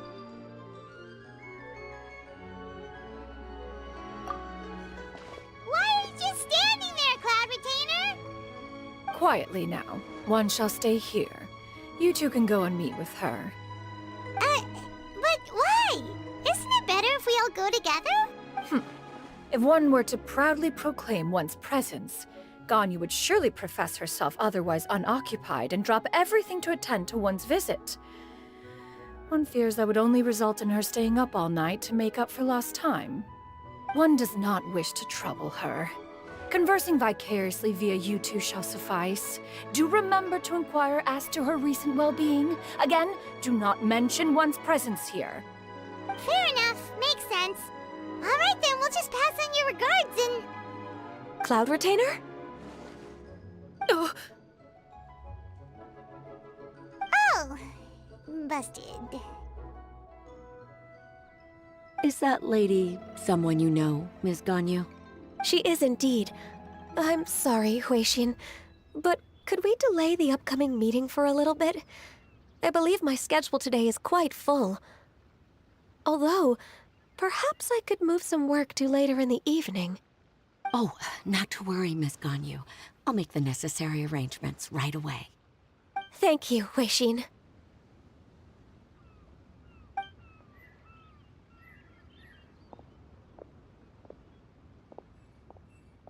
It's been a while, Ganyu. Greetings. What brings you here today? And Cloud Retainer, too. It's been quite some time since I last saw you in this form. You are quite mistaken. One is not acquainted with this Cloud Retainer of whom you speak. One is simply a mere mortal passerby. Huh? Seems she's not buying it. That was but a simple test. One did not expect you to be able to recognize one so easily, especially after so many years of only seeing one's other form.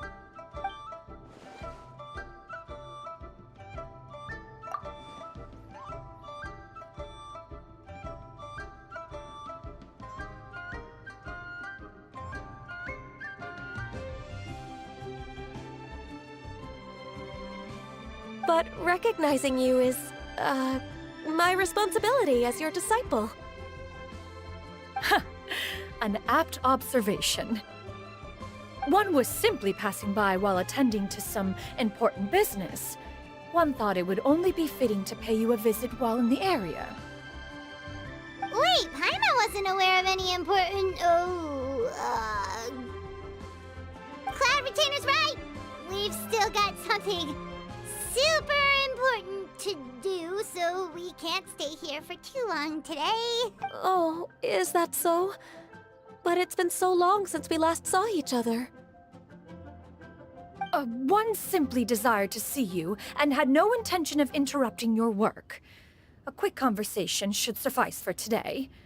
A more involved reunion should wait until you find yourself less occupied. I understand. That should be fine. While one acknowledges the amount of work that you have to deal with every day, one must also remind you to rest.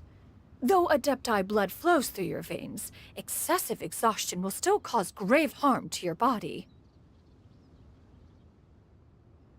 It still makes one nostalgic to see you as you are now, respected and independent. When you were young, you oft begged one to cuddle you to sleep when you suffered from nightmares. Cloud Retainer! Stop! If you insist. We are running short on time regardless, so one will refrain from going into each and every story. Why don't you continue your conversation? One shall simply stand by and listen.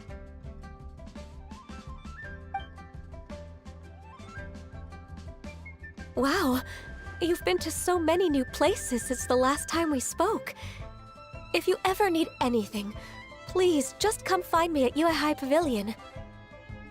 Also, forgive me for my presumptuousness, Cloud Retainer, but if you plan to continue appearing in this form, don't you think it'd be helpful to adopt a human name? A human name? Huh. You raise a valid point.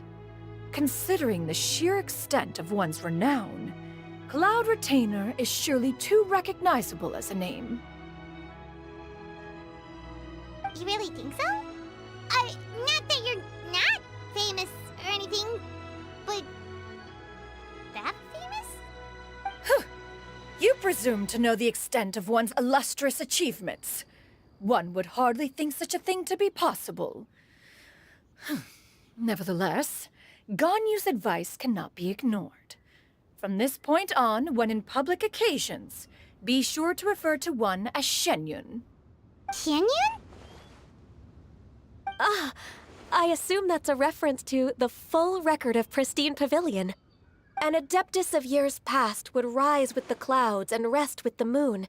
They were enlightened and wise, free and unfettered. The writer referenced Master's name to describe her carefree and spontaneous nature. Oh, that sounds super cool! Paimon feels like only the most powerful of Adepti could rise with the clouds and rest with the moon. Actually, those lines were originally written to describe Cloud Retainer herself. Huh? Wait, so you're really that powerful? And what of it? Did you truly take one to be nothing more than a bird of bigger than average size? Not exactly. To be fair, Cloud Retainer rarely speaks of her past accomplishments. The tales of her past can only be found in ancient texts. It is said that once, a long, long time ago, there was a severe drought in Liyue. Left with no choice, many people left their homes, while others spent day and night praying to the Adepti.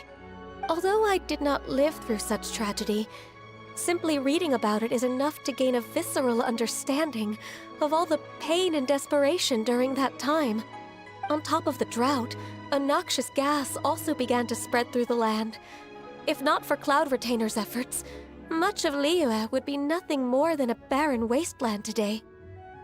The books had this to say about what happened. Upon arrival, the Adeptus borrowed the wind to retain the clouds. Immediately, the clouds gathered together, and abundant rain burst forth from the heavens. Drought and plague were both driven away, and the people were saved. Wow, that's incredible! Mortal records add embellishments to dramatize past events. One did merely what one ought, and even if one had not interceded, the other Adepti would surely have stepped in to help. Even so, you stopped an entire drought! Can you really control the weather like the book said? Oh, Paimon suddenly has a lot more respect for you. So it was Paimon's bad for calling you Illuminated Bird before. You're not too mad, are you? How laughable. A name is but a simple label we carry with us on our journey through the world. Why would one be offended by such a trivial matter? That's a relief. In that case, Paimon will continue to call you whatever feels right in the moment. Well, that is quite enough ancient history for now. Ganyu, have you had word from Shenhe? One has heard that she procured a job recently. Have you any thoughts on her workplace? And what, pray tell, of her monthly remuneration? Moreover, does she find herself overly inundated with work? Is she allowed time off during Lantern Rite? That is a lot of questions. There is no cause for concern, Cloud Retainer. I introduced Shenhe to her employer personally. Wanmin Restaurant's business has been booming recently. So with Chef Mao being swamped with customers, and Xiangling still off and out in search of new recipes, I introduced Shenhe to staff the restaurant. I see. Most excellent indeed. One has had the pleasure of being introduced to that family. Xiangling is kind and astute, while her father is loyal and reliable. One has no cause to believe that they will make Shenhe's work difficult. Now, it is almost time to partake in the victuals of noon. One shall visit Wanmin Restaurant in person and see how Shenhe is doing. Huh? But didn't you just say that you had something important to do? Can that wait until after we've eaten? You may return to your work, Ganyu. One shall see to this matter on one's own. There will be many an occasion to dine together in the future. One is certain the opportunity shall present itself most readily. Of course, Cloud Retainer. Please take care. Traveler, Paimon, I'll see you some other time. See you around, Ganyu!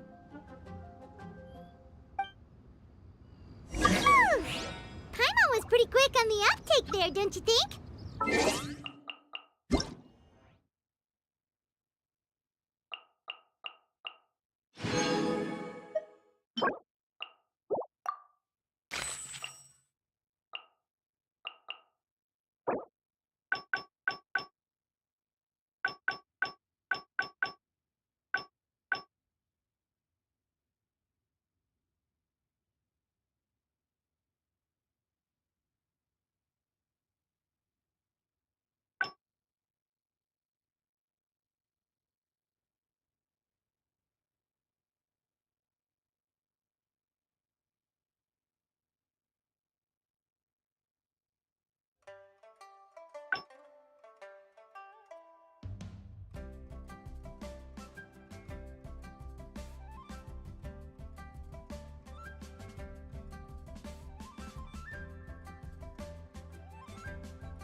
You lead the way.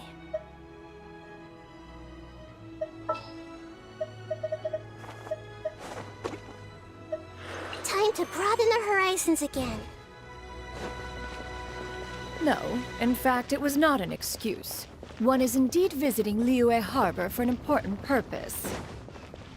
Wait, for real? The moment is not yet upon us. Still, the truth will be revealed to you in time. Huh. She really seems to be playing up the whole mysterious Adeptus thing right now. Is it because we just heard that cool story about her powers?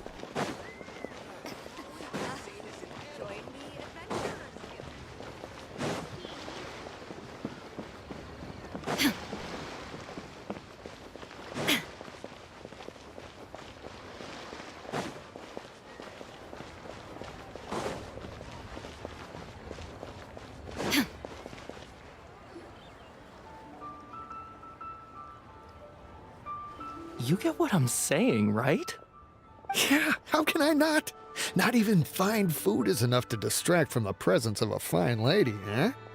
Oh, I'm far more interested in getting her details than ordering any dishes. Hey, how about you ask her? You do it! No. I think you should. Wait, she's coming. What can I get for you today? Greetings, miss. I was just wondering if you'd be willing to... What would you like to order? 2 servings of Mora meat to go. Good chat. Bye.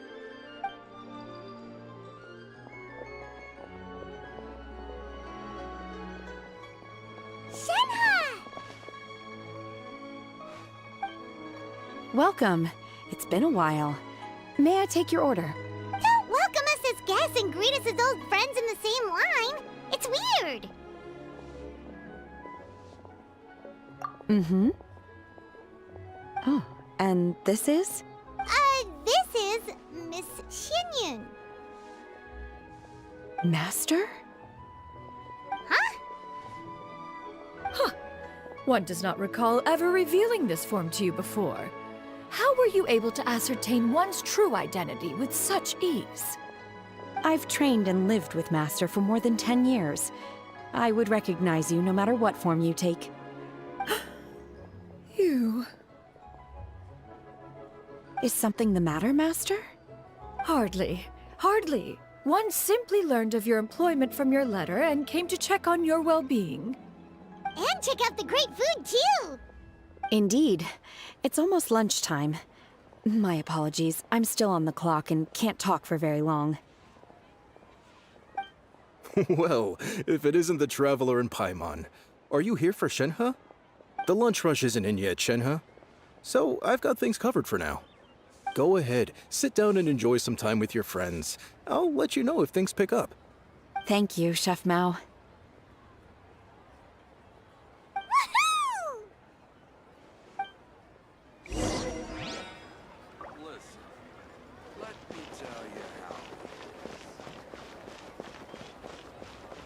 There is no escape! Cheap and tasty wow. Leo's really got a lot going for it.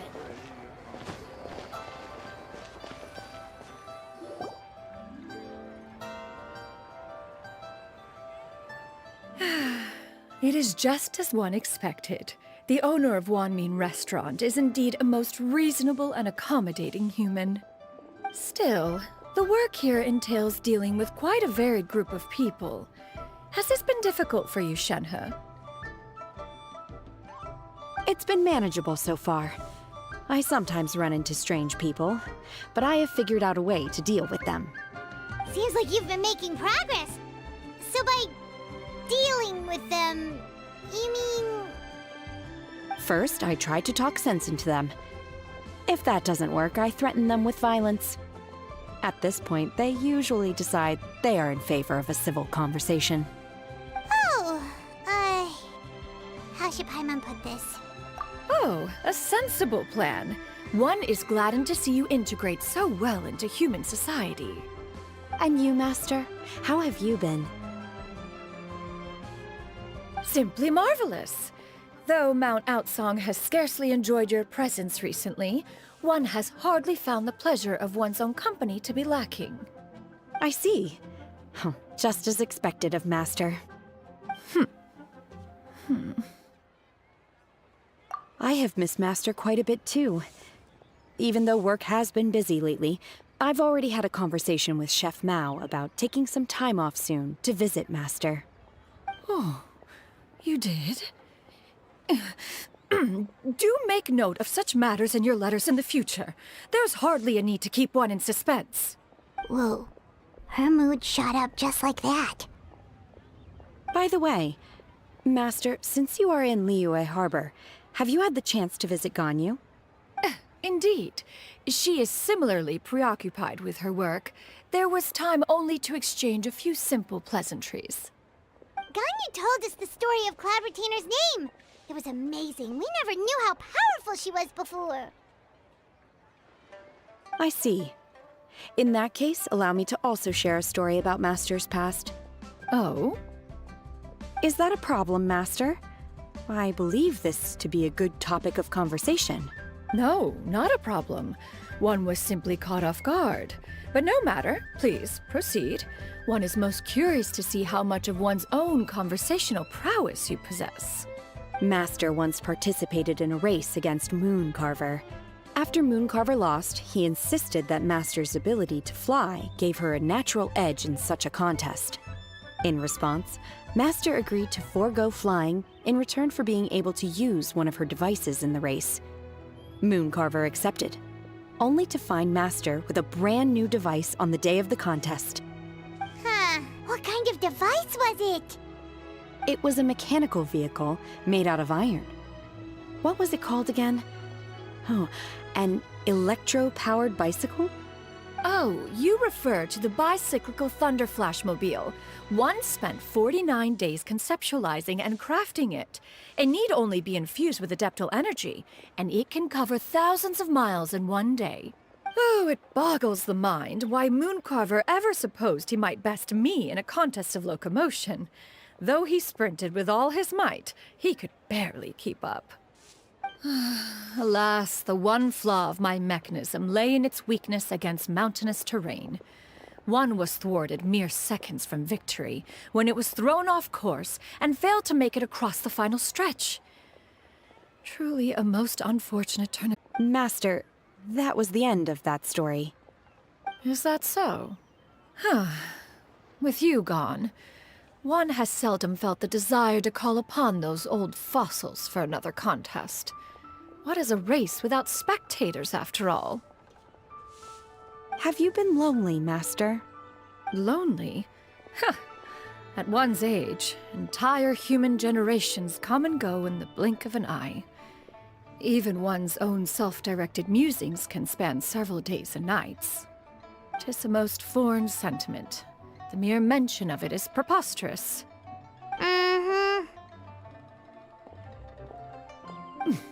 What is the reason for that look upon your face? It's nothing. It's just... Well, Paimon gained a lot of respect for you after listening to that story of you summoning the rain and everything. But all it took was a few words out of your mouth and it's like you're back to being that illuminated bird again. I was just a little bit confused. Which one of the two is the real Cloud Retainer? To me, they are both, Master. One is the Master that's widely revered by the people, while the other is the Master that I respect and adore. Huh. One finds oneself exalted yet again with sweet words of praise and flattery of a most extravagant nature. You chose to exalt one with your words, yet you refuse to grace Mount Outsong with your presence for any extended period of time.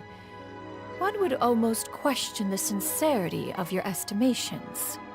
This is not to say that your words paint an inaccurate picture. One has always lived by a single ideal. Eschew all action and abide by no rule. One does as one pleases and speaks as one pleases. Others may critique or praise as they see fit, yet one places little weight in such judgments. She got like... what, 2 sentences of flattery from her disciple, and it's as if her ego is about to burst. Do you have any empty tables?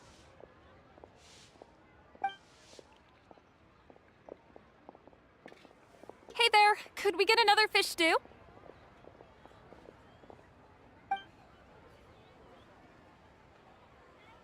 I'm hearing more guests come in. I should get back to work. Alright, good luck with the lunchtime rush, Shenhe. I'll try my best.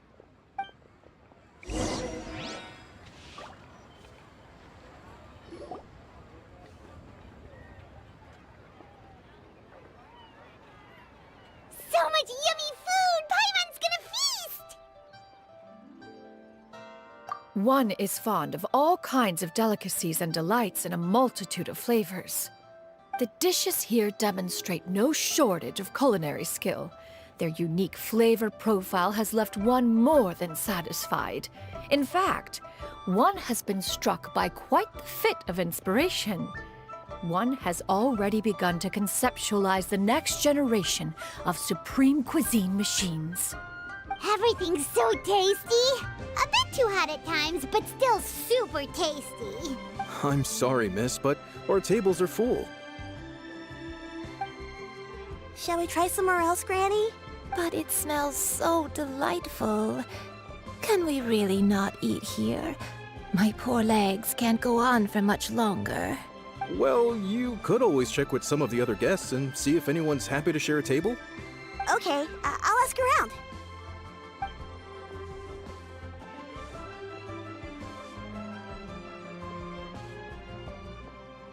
Excuse me.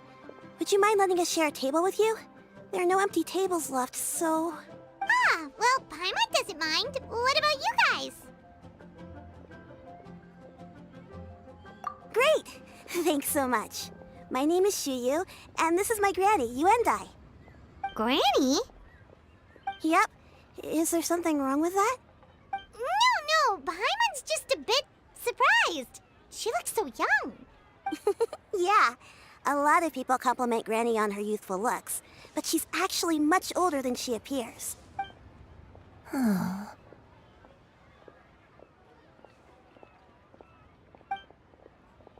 Granny? Why don't you take a seat? Come on, it's not polite to stare. Huh. Have we met before? No. 'Tis a fated meeting, then. Please, take a seat. What would you like to eat, Granny? I can order for you.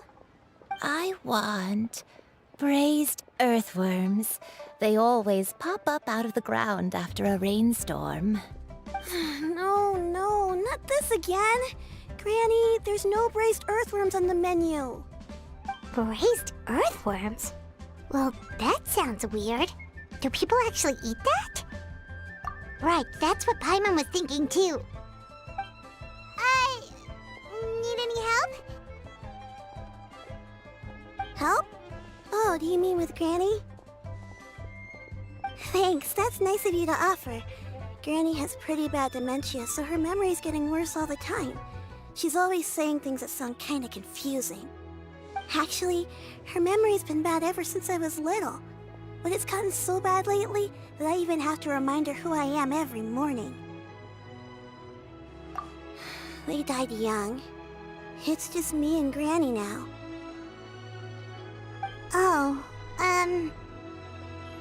But it's okay. Don't feel bad.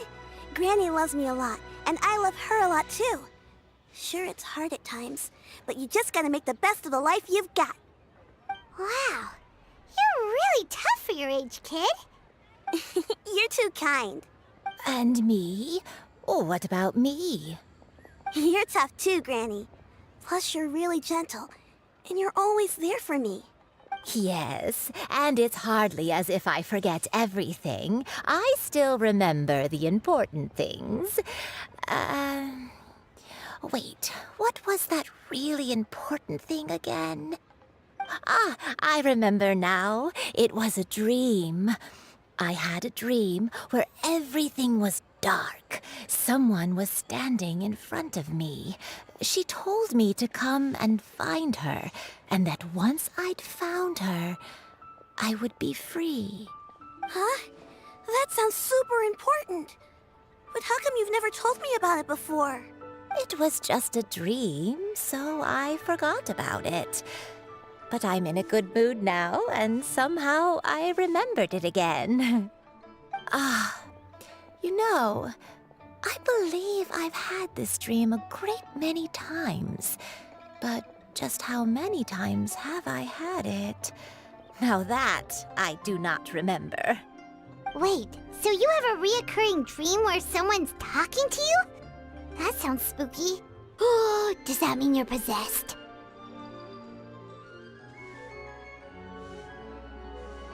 Unlikely. Her eyes are clear and her breathing remains calm and level. One sees no signs of possession. Are you sure? Who do you take me for? Is one not an adept? Am I not an expert? Huh, you're right. Paimon almost forgot you're the expert. In that case, do you still remember what the person in your dreams looked like, Granny? Not anymore. Although, I have a sense that she looked rather like me. But not as I am now, my younger self. A younger version of Granny? This is just getting weirder and weirder. What is going on here? As one said, fate must have brought us together. You may leave this situation to me. Are you sure? So, what are your names? Paimon's Paimon. Just Shenyun is fine. Thank you all so much for offering to help. But first, I'm sorry for asking, but, how do you want us to pay you back? Oh, we don't need any payment for this. Thank you so much. You're welcome. But Miss Shenyun, what exactly can we do to help out this granny? All we have to go off is that dream. Where do we start? That is elementary. Since her dreams portray her younger self, then we shall retrace the steps of her youth. Once we have revisited those places, her memories will likely return. Sounds like a plan. So, Granny, do you remember which places you went to when you were young? Why, of course I do. The heavens above, the earth below, the wispy clouds, and the emerald mountain streams. Okay, taking that as a no. I might have an idea. Once, when I was really little, my dad told me that Granny used to be a martial artist heroine who saved loads of people from a disaster. If it's true, then maybe they wrote about it in the history books or something. A martial arts heroine? Oh, Shinto knows tons about Liyue's chivalric traditions. If anyone knows about the heroes of the past, it's him. Let's go find him at the Feiyun Commerce Guild. Are you leaving already? But I'm still hungry. I'll go order some food, Granny. If there's nothing on the menu you especially want, I'll just get a few different things. It seems we must part ways for now. The Traveler and Paimon are bound for the Feiyun Commerce Guild, while Yuendai and Shuyu shall remain here and partake of their lunch. As for myself, I have matters to discuss with Streetward Rambler. Streetward Rambler? Oh, you mean Madame Ping! Precisely. Let us meet at Yujing Terrace once you are ready. For this price, the food is unbelievable. Everyone, please. Always eat to wanted your to try heart's this place. content. Today is my treat. Where are you going, Granny? Don't you like the food? Fresh milk. I need to buy you some fresh milk. Milk? You need to drink milk before eating, or the spicy food will make you cry. Hush, little one. Don't cry. Granny, you're forgetting things again. I'm not a little baby anymore. I can eat spicy food now. Even the super spicy dishes, like their fish stew. I can eat 2 whole bowls, no problem. Wonderful. Oh, wonderful. My darling granddaughter is all grown up.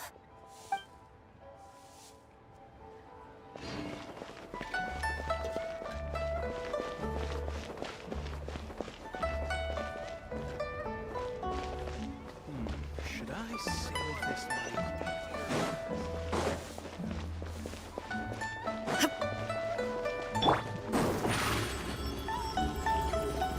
Surprise!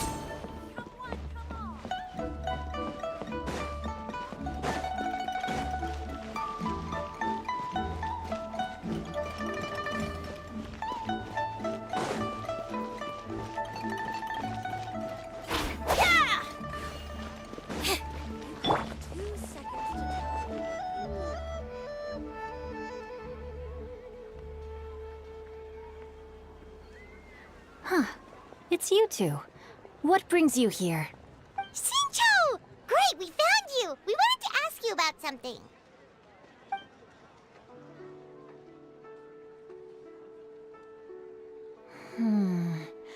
That's not a whole lot of information to go off of. I don't know if I can say for sure. I can't pinpoint her identity from your description alone. But considering her age, I am reminded of a nameless heroine who's been featured in various chivalric novels. Nameless heroine? That's right. The novels often speak of a great drought from 50 years ago. As the people suffered, a nameless heroine appeared and began to clear away evil spirits and bandit camps.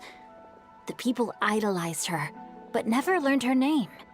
All they knew was that she always acted alone. Later, though, she supposedly fell in love with a similarly noble-minded exorcist from Mount Tianheng. They were well matched in more ways than one, often fighting together as a fearsome duo of otherworldly strength. After the drought ended, the heroine and the exorcist left the public eye and began living a reclusive life in the mountains. All that remained were tales of her incredible accomplishments. The way this nameless heroine faded from fame into obscurity later in life is not too dissimilar from Miss Yuendai. I hope that's somewhat helpful. Thanks a lot, Xingqiu. We knew it'd be worth talking to you. It's nothing at all. Just something I came across while reading. I did do a bit of extra research on her story, but it was just out of personal curiosity. Well, Paimon still thinks that's super cool. Oh, wait, Xingqiu, if you've read up on her, do you know of any places often associated with her? Let me think. In the novels, the nameless heroine always appeared near one of 3 places. Wangshu Inn, the area just north of Jueyun Karst, and Qingyun Peak. Perhaps the real-life heroine who inspired the character was also often seen near those 3 places. That would explain why those locations appear in the various novels written about her. You're welcome. To be honest, I found some parts of the story confusing when I first came across it. If Miss Yuendai was indeed the original inspiration for the character, she may just be able to help me put the pieces together. It's rare for a chivalric hero to fade into obscurity during their lifetime, even after retiring from the public eye. But no one ever saw or heard from the nameless heroine again. There were even rumors that she became extremely ill. I've never understood why someone would go to such lengths to erase themselves from public memory. It's almost as if she was trying to hide from something. There's probably far more to the story than what's been written. We'll be sure to tell you if we manage to uncover the truth. That's a deal. Perhaps, behind the truth of it all, there lies a story more fantastical than any work of fiction. Paimon feels like we just learned so much from Xingqiu. A drought, a nameless heroine, a life of seclusion. Wait, why does this story sound super familiar? Oh, right! There's a drought in this story, too! Xingqiu, are droughts super common in Liyue or something? Well, they used to be.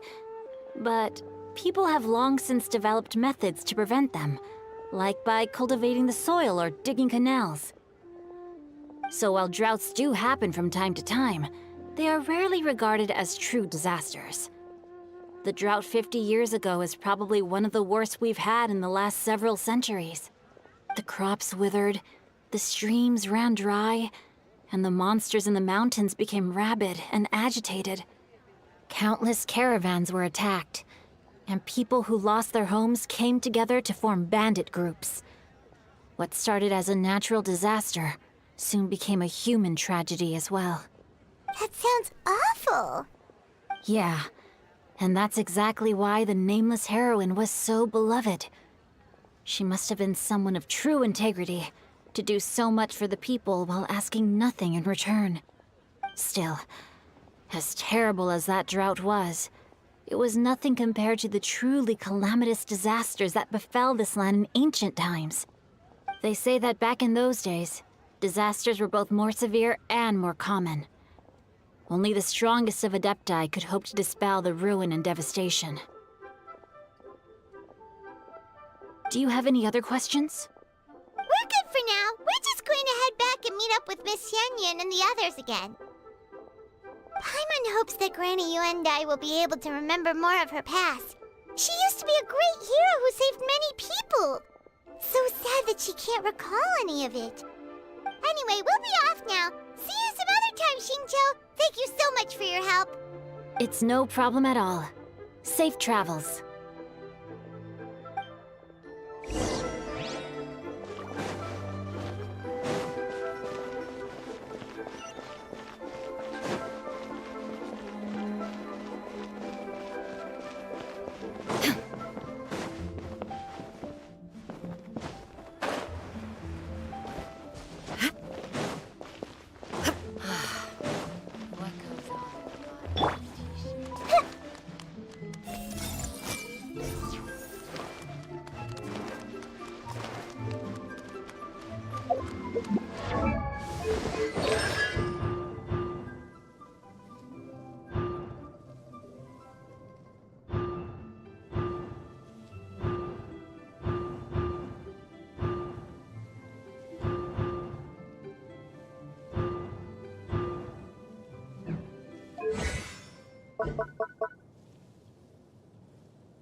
I have recorded the tune that you requested.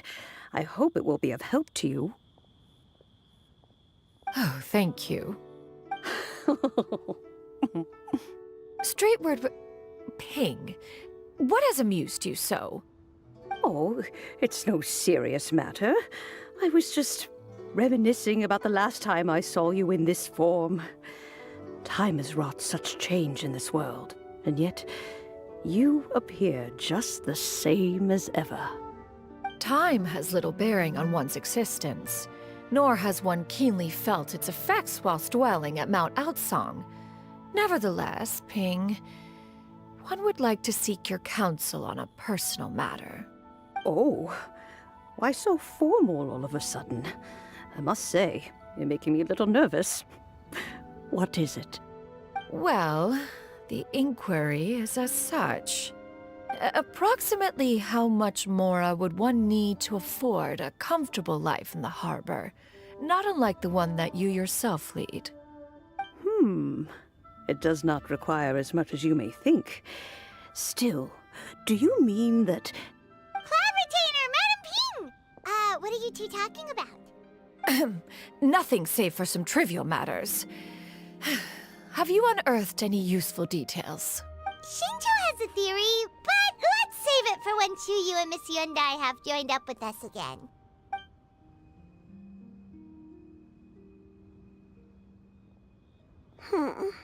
Do not be troubled, young lady. Here, have some tea. Thank you so much. What do you think, Chuyu? Does it match up with what you know of your granny? According to the story, the nameless heroine eventually fell in love with an exorcist from Mount Tianheng. Maybe that's my grandpa. I don't have many memories of him, but there was this one time I found a box in our attic full of a bunch of weird sigils. I think so too. Granny might remember something once she's returned to a familiar place. What marvelous tea. I can taste the dew's sweetness in this cup. It's as if I was taking a stroll in the mountains, thoroughly one with nature and at peace. Is that so? Then please drink as much as you like. There's no need to hurry. At our age, it's always nice to slow down and take the time to appreciate pleasant conversation among friends. Thank you. Okay, since we have the time, can I ask you something? Sure thing. What would you like to know? I have a secret I want to tell you. Let's go talk over there.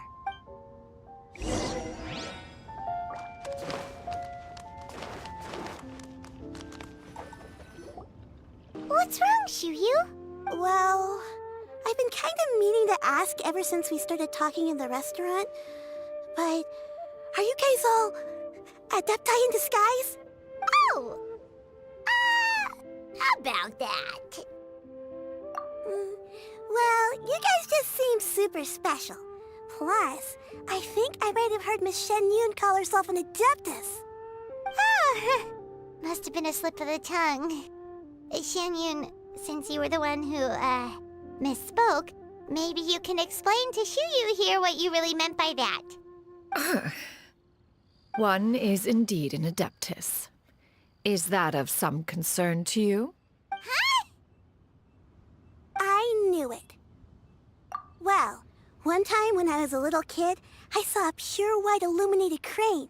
I had this super high fever, and Granny was in her high fever, and Granny wasn't around. I was feeling all icky and gross. But then this snowy white crane flew down from the sky. She put me on her back and flew me to her cool adeptus house and fed me some sort of magic potion. When I woke up, I was already back in my bed and my fever was gone. I really wanted to thank her, but I was too sleepy to stay awake, so I never got the chance. So, I just kind of wanted to ask if maybe any of you have ever met an adeptus like that? A pure white illuminated crane? The only two we've ever met are blue and white and black and brown. Have you ever met one that's pure white, Cloud Retainer? Never has one met an adeptus with such features. One surmises such a description is but a hyperbolic embellishment that oft results from narrative accounts. That's weird. Was it really just a dream then?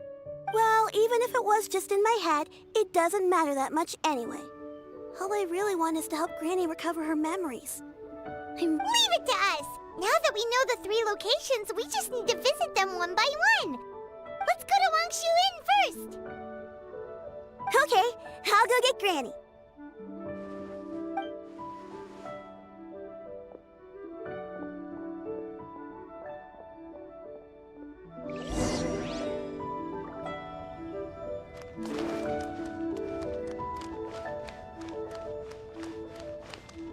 I see everything.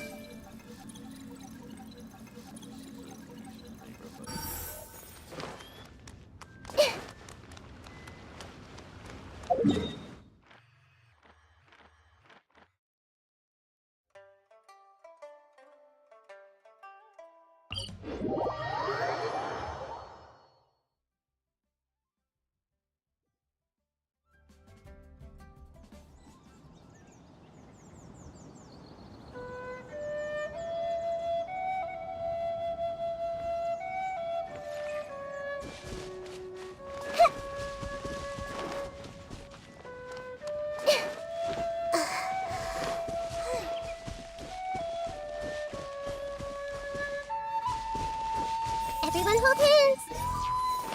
Great! Now I need more flowers. I see everything.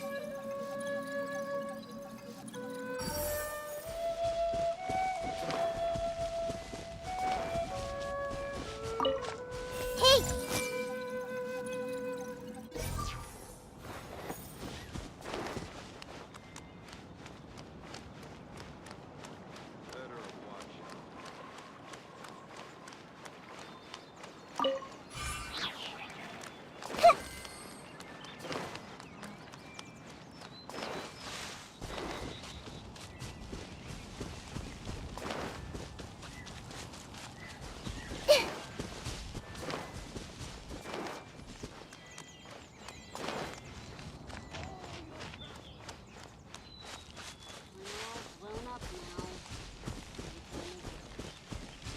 Everyone hold hands!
Wangshu Inn. Wangshu Inn. Do you remember this place, Granny? Yes. The fish here is very delicious, and if you look out into the distance, you can always spot a bird that's been left behind by its flock. I believe I used to have a room here. It had a window. Yes, I spent a lot of time looking out that window. Which room was it again? Let me look. I'll come with.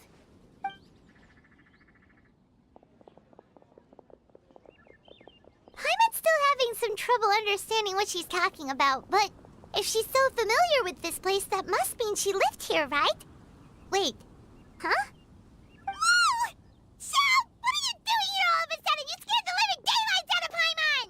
I sensed a non-human presence and decided to come take a look. If you're here, then there's likely no trouble afoot. I suppose there's no cause for concern. It's been a while, Cloud Retainer. I see you have returned to your previous form. I have indeed. I fought alongside her in this form on many occasions during the Archon War. Oh, wow! What was she like during the war? Oh, wait, let Paimon take a guess. Was it anything like this? Behold, the glory of one's newest invention, the Bang Bang Continuous Fire Mechanism. Hands up and surrender, or be prepared to face the full might of the Adepti. An impressive imitation. Paimon knows her all too well. Even so, Cloud Retainer was not always as ostentatious as you describe. You may be unaware, but her talent with Adepti sigils is just as formidable as her skill in mechanics. The Archon War reached its peak after Guizhong's death. The Cloud Retainer who fought beside me in those devastating battles was taciturn and solemn, only speaking when she had to activate her sigils. A Cloud Retainer who barely talks? Paimon can't picture it. But what happened after that? If you were so powerful in your human form, why did you decide to take up your bird form again? Once one had bid farewell to the world of mortals, what use would one still have for such a shape? When dwelling between mountain and forest, away from the struggles and troubles of the mortal world, a mortal form is hardly the most fitting of choices. After the war, Cloud Retainer retired to Mount Outsong, only revealing herself to the occasional visitor, and always in her avian form. Although I do believe there was an occasion some 30-odd years ago, when she decided to don her human form. I believe it was for the purpose of... One believes there is little need to relive bygone matters. Granny, are you okay? Back then, at this place, Perhaps this conversation should end here. I shall take my leave now. Should you encounter any trouble, you need only call my name. However, given that you are traveling with Cloud Retainer, I trust you are in good hands. Everyone! I think Granny is finally beginning to remember her past. Slowly now, calm your mind and recount what has been recalled. A long time ago, I stayed here to recuperate from my illness. Huh. So what Shincho said was true! You did fall ill! Was that why you went into hiding? I don't remember. I'm very sorry, but I can't even remember the name of my illness.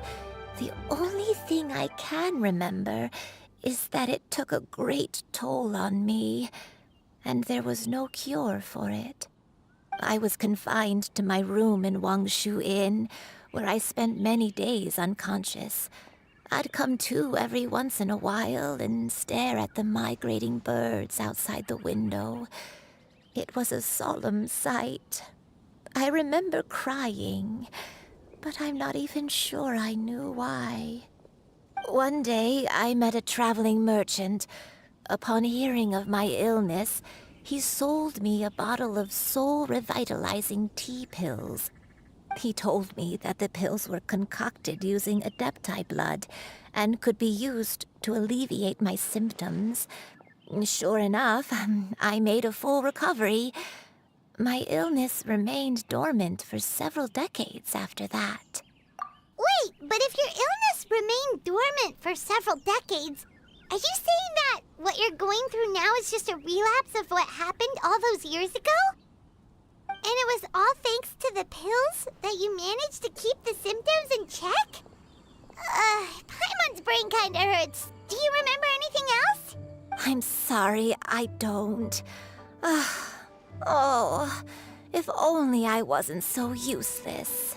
Hey, you're not useless. You've done so much for me. Watched me grow up, raised me. How could you say that about yourself? Oh, fret not, dear child. Granny was just a bit frustrated. That's all. The recovery of a person's memories is a gradual process.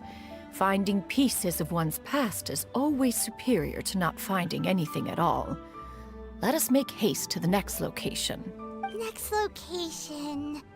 location. Oh, why don't we go to the area north of Dwayun Karst next? There isn't really a landmark there, so where should we start? Oh, Paimon's got it.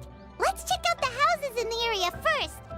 After all, if she was there for any length of time, then she would have stayed somewhere, right? Oh, Paimon's really got her thinking cap on today. At this rate, we'll recover all of Granny Wendai's memories in no time.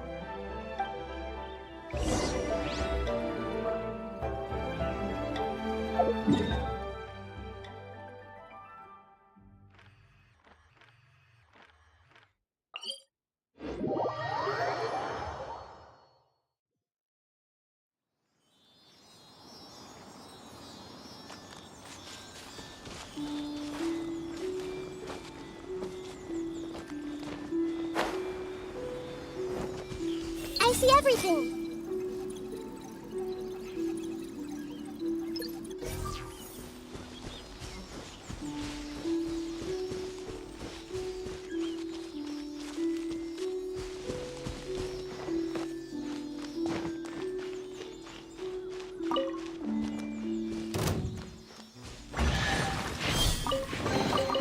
I wonder who this gift could be from.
From.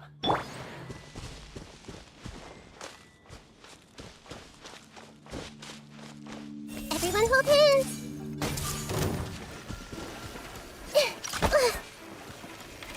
Illusion shattered. Over here.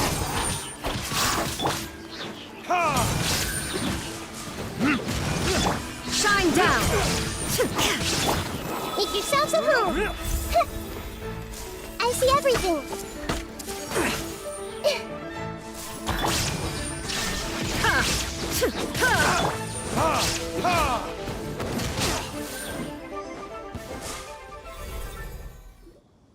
Do you remember anything about this place, Granny Let me think. I feel like I've been here before, but I don't think I stayed here too long. I might have just rested here briefly before continuing on my way. Got it. That's okay. There are still plenty of other places we can check. Wait a second. If I remember correctly, I believe I brought...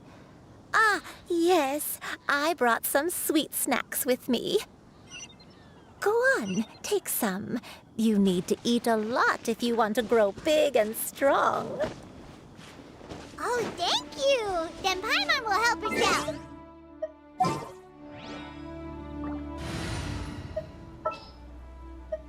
Oh, how exciting! Come on, don't keep me waiting. I've been waiting for you for ages.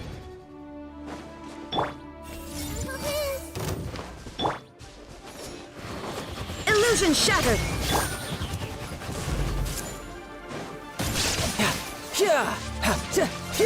Leaving so soon.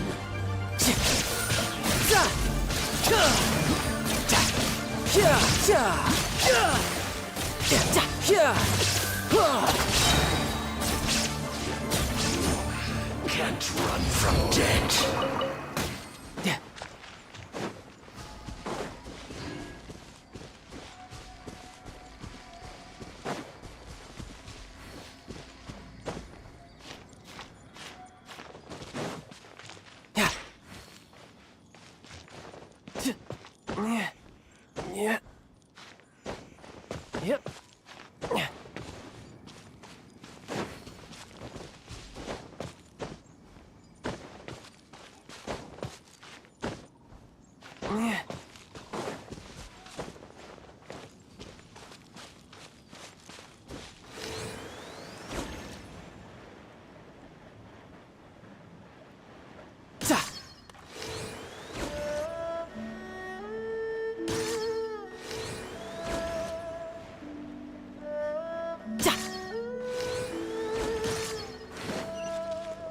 No time to lose. All right, now we're talking.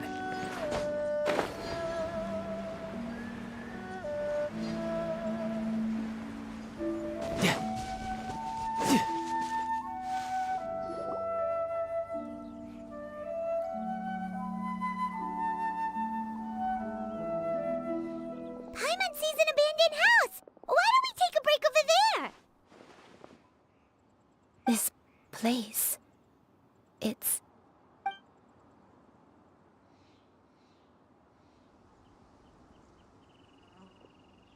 Did you remember something, Granny? I remember. Shuyu. This is where your father was born. It was a moonless night. I had been injured, so your grandpa was supporting me. We fled together with some being in the fog behind us in hot pursuit. I had exhausted my strength when the labor pains came on, so we took refuge in this house. Your grandpa set up a barrier outside, but neither of us knew if it could hold the monsters back. I remember that night.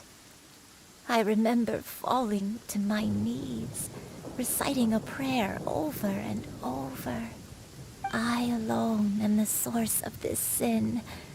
Punish me as you wish for forsaking my oath, but spare my innocent child. Sin? Oath? Did you do something wrong? I don't know. I don't remember. I only remember praying in the darkness with all my strength until the sun finally rose again and the fog cleared out.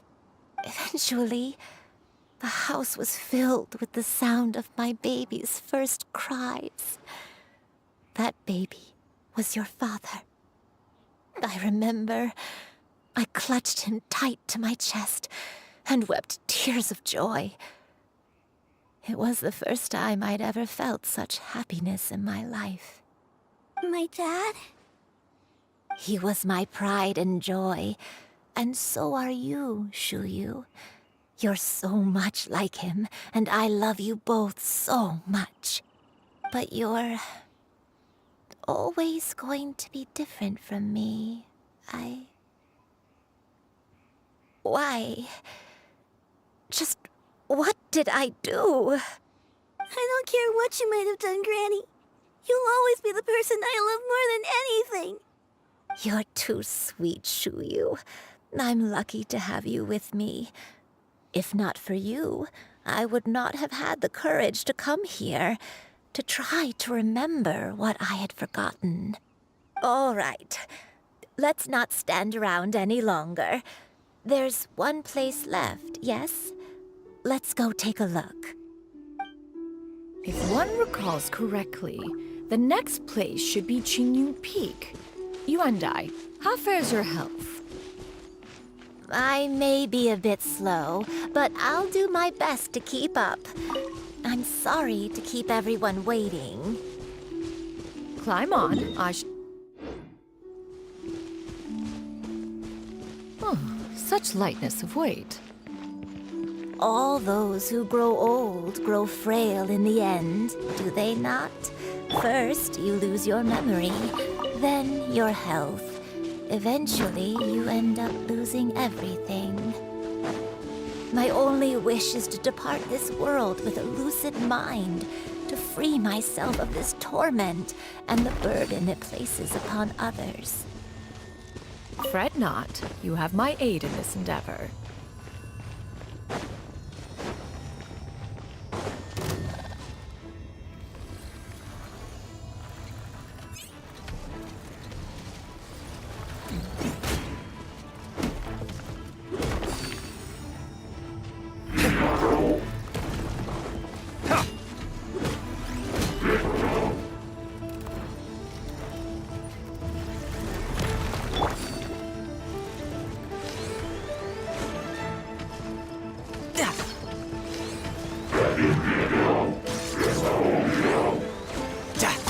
No time to lose. The Temple of Wisdom! Ha! Ha! Ha!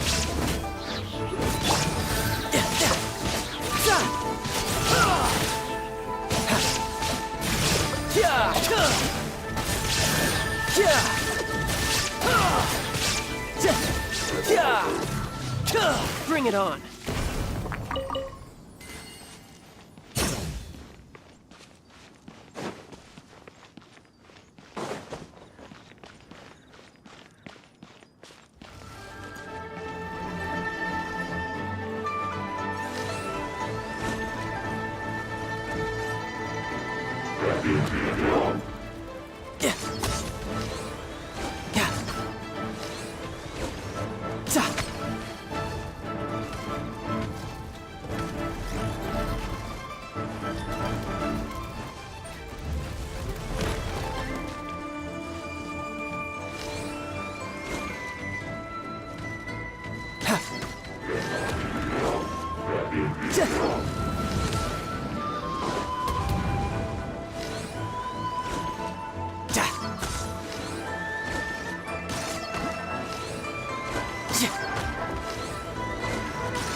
We're finally here.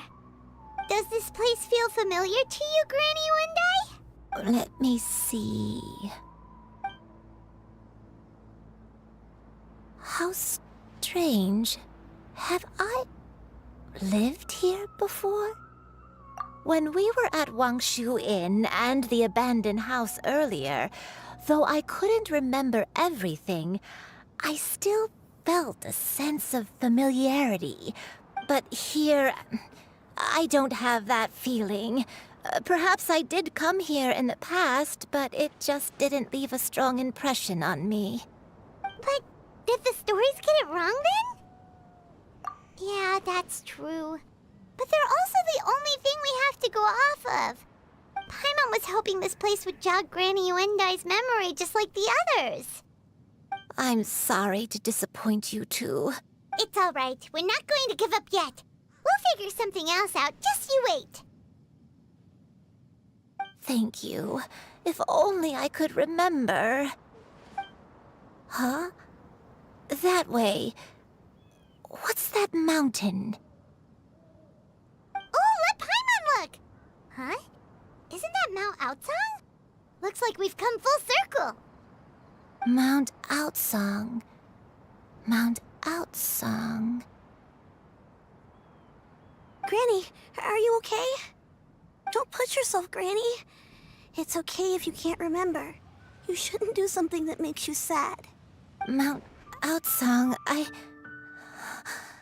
What am I really? Mount Outsong holds some familiarity to you? It does, but I can't go back. Are you feeling unwell? My head, it feels all heavy and dizzy. What is wrong with me?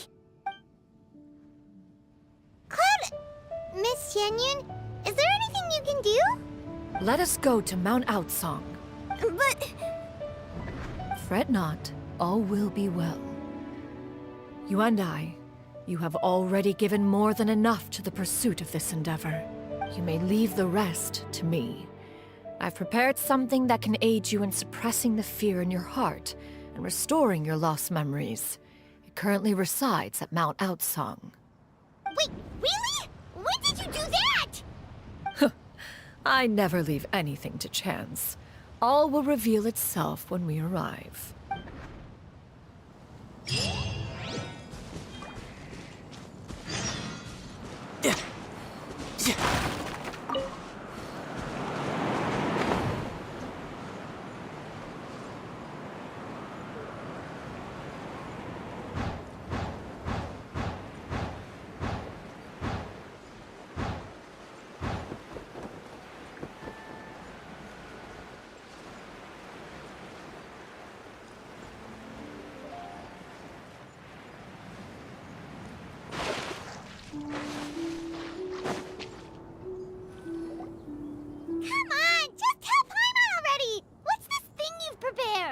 Here, this is it. Huh? But isn't this the mechanism that you were tinkering with when we first got here? Oh, is it another invention of yours? Precisely. A recent one at that. I am most pleased with the result. I call it the Suspensus Somnium mechanism. It periodically releases a soft breeze, which when paired with a gentle adeptal tune, can help the listener subconsciously relax, soothing agitation and anxiety, relieving exhaustion and insomnia. Its potential uses are numerous indeed. Whoa, what a cool gadget! But if you had it all along, why did you keep it to yourself until just now? We could have come to Mount Outsong right off the bat and saved time on a lot of floating. How preposterous. Had Yuendai not recalled much of her past through her own efforts, the device would have nothing to draw upon. We Adepti can only help those who first resolve to help themselves. Had she lacked such determination and strength of character, one would have little to offer in way of assistance. Paimon thinks she gets it now. Hey, what's that other thing? As previously mentioned, a gentle adeptal tune is required to take full advantage of the mechanism. One secured such a tune from Streetward Rambler. Only with her melodies can the mechanism reach its peak power. Whoa, Paimon can feel what you mean. Paimon's body feels light as a feather. It's as if she's lying down on a warm patch of grass after a super satisfying meal. And you, Yuendai, is the mechanism helping you to relax? It appears she has already succumbed to the depths of reverie. Come, join one on this side. We shall give her some time to herself.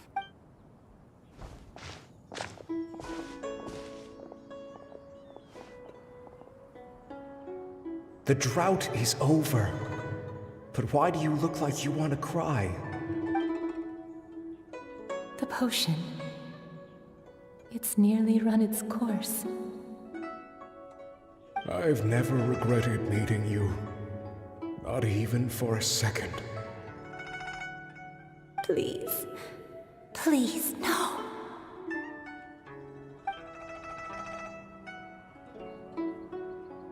Have you forgotten? This is the world you left behind. One of gentle breeze and morning dew, perfectly straddled betwixt the realms of heaven and earth. This is your home. This is where you belong. You should have never left.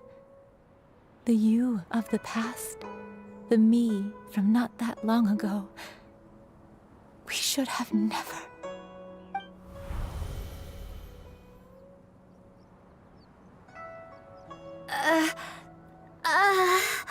So that is the truth. No wonder this place is so familiar. Granny! Granny, are you okay? Cloud Retainer.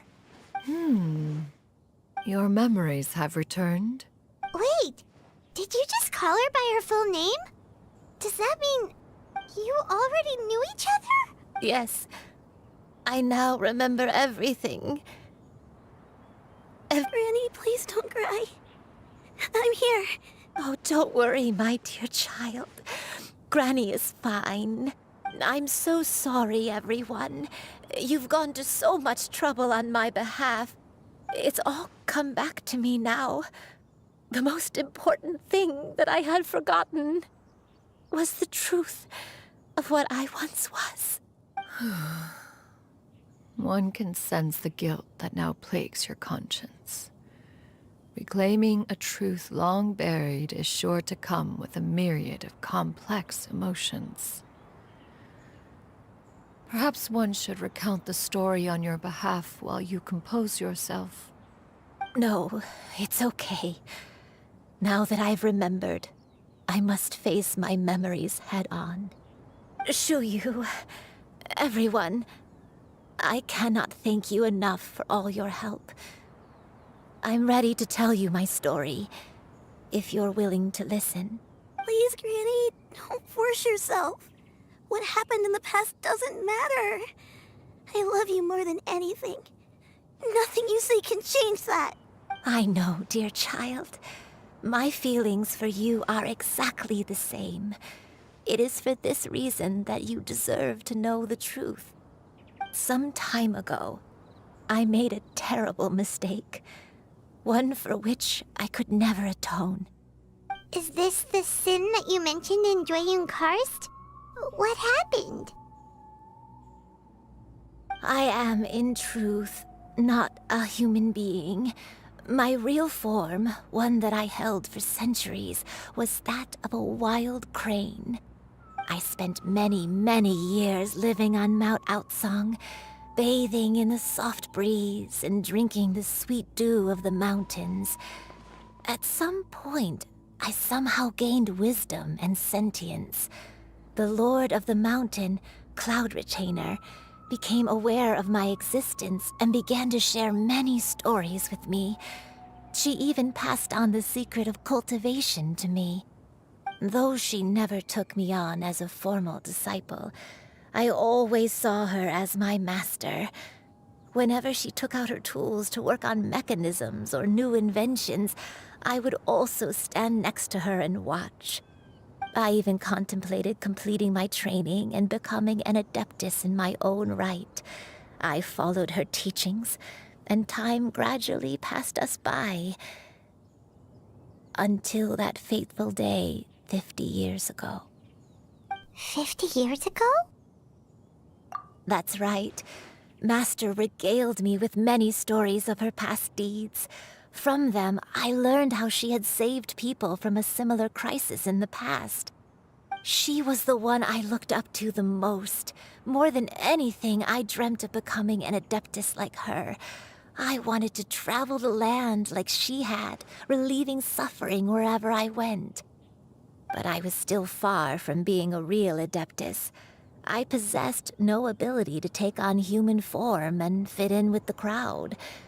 Once she learned of my desires, Master prepared a special dose of human mimicry potion for me.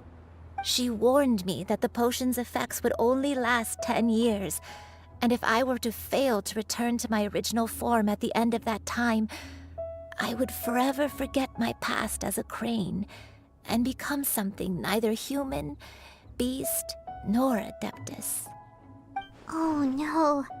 So that was the source of your dementia all along. Was it because of Grandpa?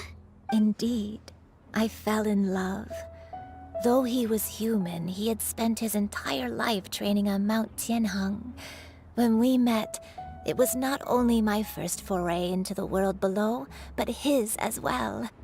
Although clumsy and impulsive as he was, you'd think he was the real strange bird among the two of us. But still, just like me, he cared deeply about the world and wanted, more than anything, to cleanse it of all pain and suffering. I could not help but fall for him. But my time continued to tick away. Those 10 years passed by in a flash. Yet I did not want to leave his side, so Oh no, what happened? I committed an offense. I wanted to stay with him, even if it meant living a life full of pain and suffering, even if it meant that I would eventually turn into a monstrosity. I knew I had betrayed Master's hopes, but I was too ashamed to face her. So I wrote her a long letter instead and asked someone to leave it outside her abode. I was convinced that she would not support my decision, and I lacked the courage to speak to her face to face. In my shame, I fled and tried to hide from the world, such that no one would be able to find me again. But that was only the beginning of my troubles. I began to suffer from a strange illness. My memories became hazy and confused, and I could no longer keep myself awake. I understood that my pain was caused by my refusal to return to the life I was fated to lead. Along with my memories as a crane, I soon forgot the true cause of my suffering as well. I knew only that I had committed a sin. All I could do was pray for forgiveness, even if I had long forgotten what needed to be forgiven. Looking back, I was beyond lucky to have come across that traveling merchant at Wangshu Inn. It was such a fortunate coincidence that we were there at the same time. If it weren't for those soul-revitalizing tea pills, I probably would have... Granny! What's wrong? Coincidence? Why did I ever think it was a coincidence? Tea pills concocted using the blood of an adeptus? No, it couldn't be. Master, don't tell me. Back then, that merchant was actually... Human custom would dictate the conferral of gifts to be in order when one's progeny is wedded, would it not? Consider the pills a symbol of one's best wishes. So when I tried to conceal my name and mistakes from the world and hide myself away in perpetuity, the only person I managed to deceive was myself. You knew where I was all along. One still remembers when you were but a fledgling. You possessed a certain fondness for a particular game. You would hide yourself among a group of wild cranes and ask one to pick you out from among the flock. One found you with such ease every time. 'Tis a truth most evident. One always recognizes one's own, no matter what form they may take. Wait! Paimon's confused! So, Cloud Retainer, you found Yuendai again? But how? When? And what happened after that? Perhaps it is now time for one to recount the rest of the tale.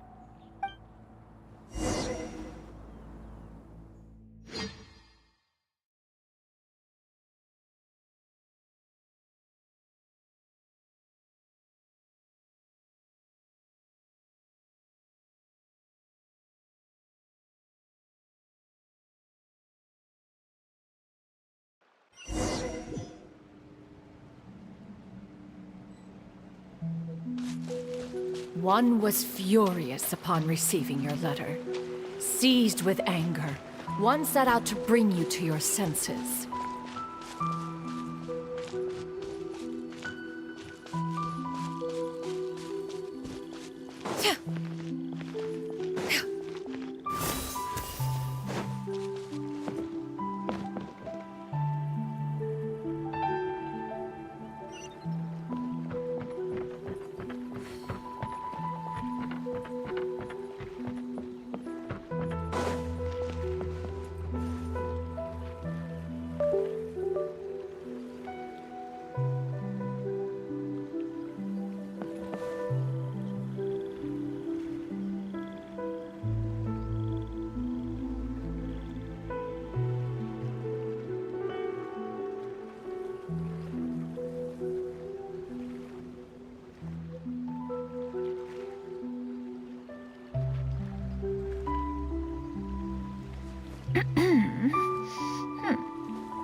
In truth, one had more than a few misgivings about your chosen partner.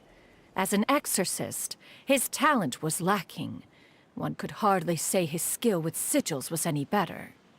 But soon, one came to appreciate the devotion he bestowed upon you during your illness. He never uttered a complaint and rarely left your side.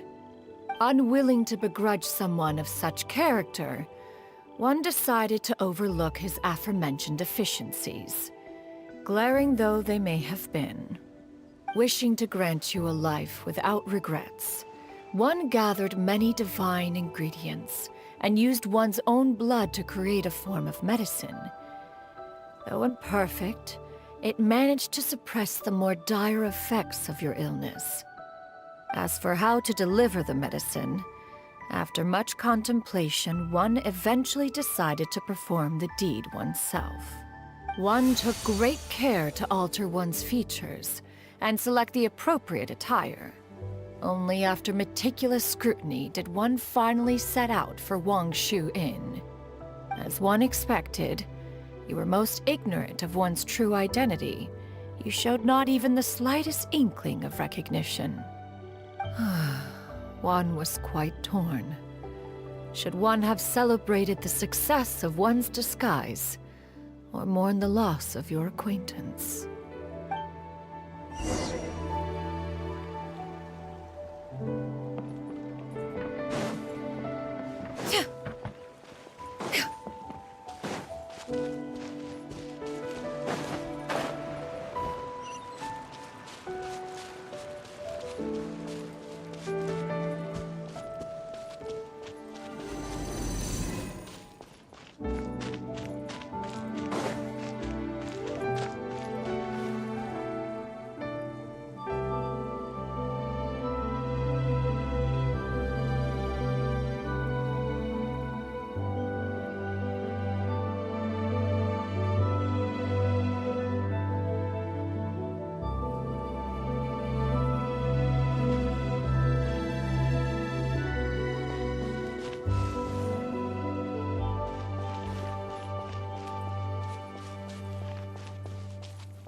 Yeah!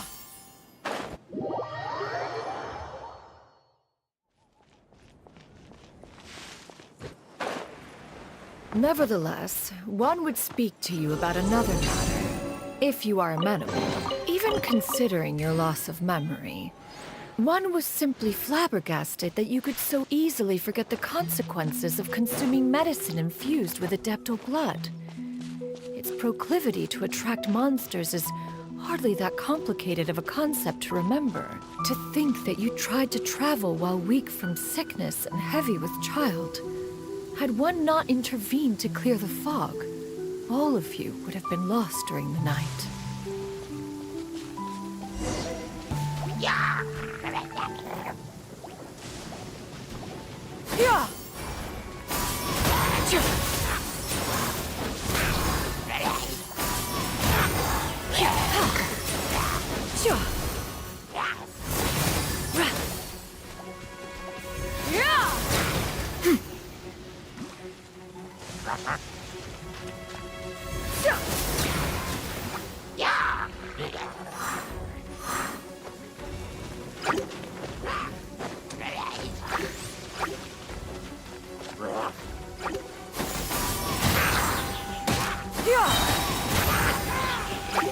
Stray clouds converge!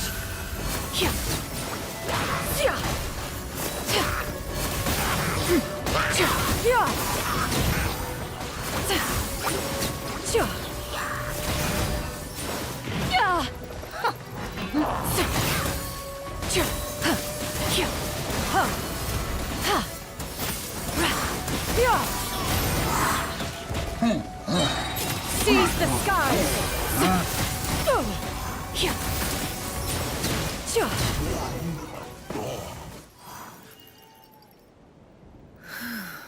Those monsters would hardly have pursued you with such ferocity without sufficient incentive. They were likely incited by the presence of godly remains. Said godly remains, in turn, were likely drawn to the trace of one scent on your body. One was, after all, an active participant in the Archon War. Some of the gods were likely shattered by contraptions of one's very making. In the end, one was relieved to see you endure through the night. At the break of dawn, one heard an infant's cry pierce through the air, and one saw you carefully cradle the child to your chest. Although certain mortal matters remain foreign to me, one could not help but be moved by your joy. To see you happy, that was more than enough.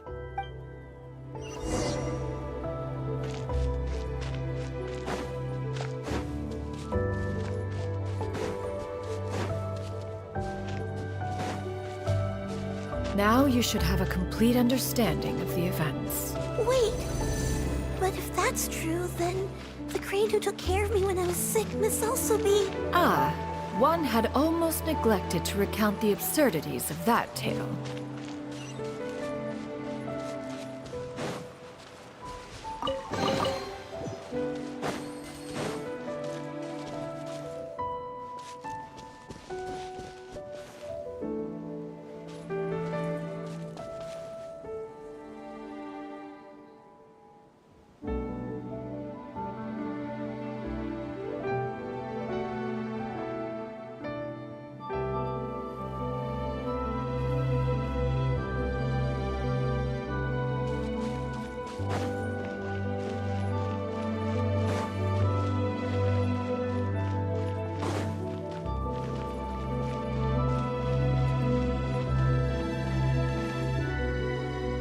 Just as you and I troubled one with her antics, so did you give one many a headache. Upon finding you burning with fever, one made plans to bring you back to one's abode for treatment. However, upon seeing one's form, you began to cry, refusing to get on one's back. When one asked you why, apparently you believed that one could not possibly be a true Adeptus, because all illuminated cranes are white from tip to toe. One had no choice but to apply powder to one's body to conceal the variegated nature of one's appearance. You became more than amenable enough when one stood before you devoid of any other coloring. It bears mentioning, however, that as a crane, Yuendai was nearly entirely pure white in color. Though you had never encountered her in that form, you still recognized the essence of her being. Perhaps fate brought you two together in more ways than one.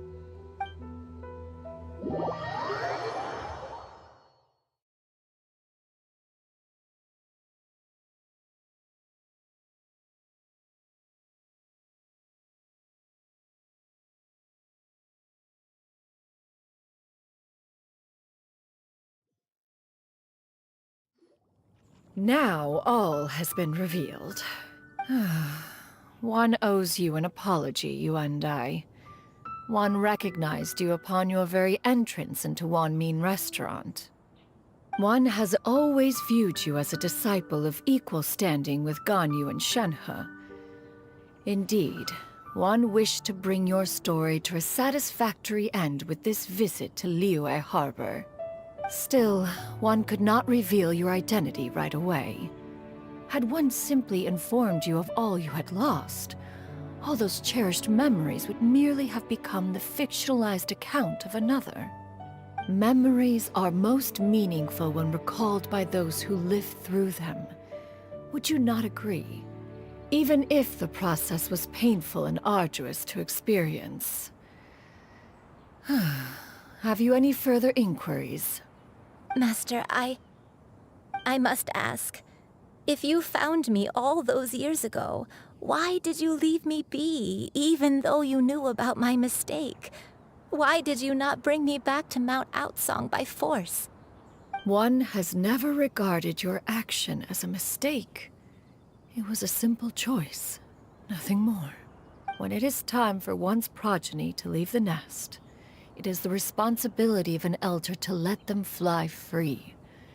Yet, when your wings grow weary and the night grows dark, just know that you always have a place to which to return. 'Tis a refuge referred to by many a name in mortal writing. Home, nest, haven. Whatever its denomination may be, its essence remains quite unchanged. One speaks, of course, of a place not unlike one's own abode. One's disciples are free to come and go as they wish, yet the door remains forever open to those who wish to return. Thank you. Thank you so much. You and I. One expects you too have sensed the rapid deterioration of your condition as of late, have you not? 40 years ago, you chose a path without a future. Though one used one's own blood to provide you with a few decades of extra time, it merely delayed the inevitable. One may have extended the path, yet one was unable to alter its final destination. Even the power of an adeptus has its limits. Had your condition continued to deteriorate, you would have forgotten your life as a human entirely. In the end, you would have turned into a creature lacking in the ability to even comprehend its own monstrousness. Fortunately, you were able to avoid that scenario by reclaiming your memories. Though one sped the process along by providing some guidance, the result is entirely a reflection of your own effort. So, what's gonna happen to Granny? One will help her reclaim her original form as a wild crane. If it be fated, she may recover her sentience one day. She's gotta go back to being a regular crane, huh? Master, you've already done more than enough for me. I don't know how I could possibly repay your kindness. This is a better result than I could have ever hoped for. How much time do I have left? Not long. The transformation is imminent.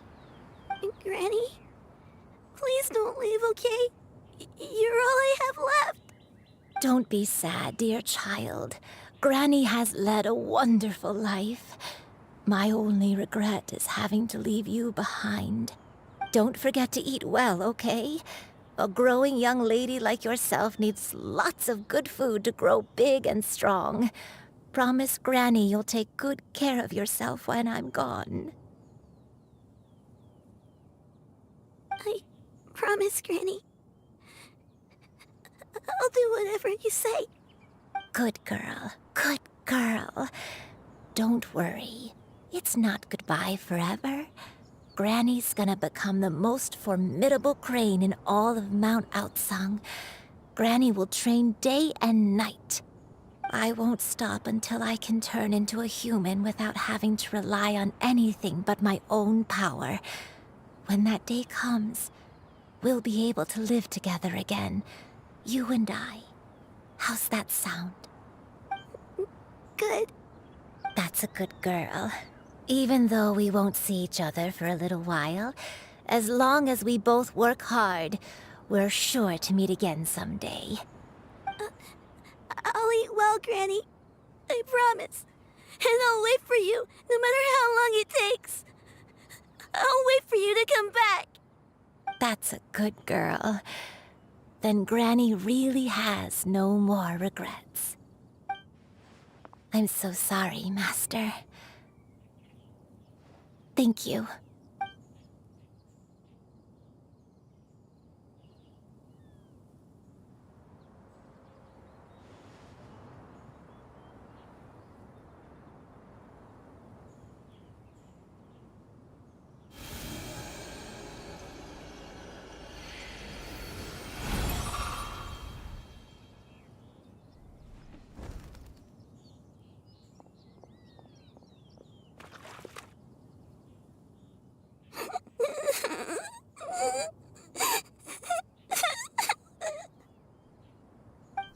You. Let her be. At her age, crying is a natural, if not fitting, response to such an event. Tears are a necessary part of maturation. Sometimes there is scarcely a better vehicle to wash away the toll of stress and misery. Now that the issue has been resolved, you should also take a moment to relax. Give yourself some time to rest. Take a nap if you must. One will wake you in due time.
We would see each other again, that our days of separation would finally end, and all my troubles would be behind me.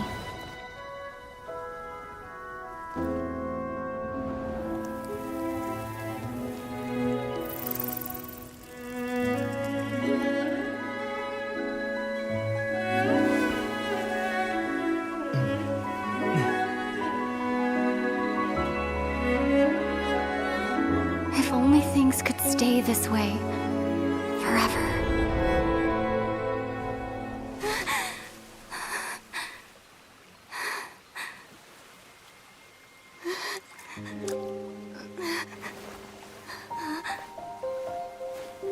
A nightmare? Curious. If you're relaxed, shouldn't your dreams be pleasant? It was a good dream. It's just... You weren't ready to wake up.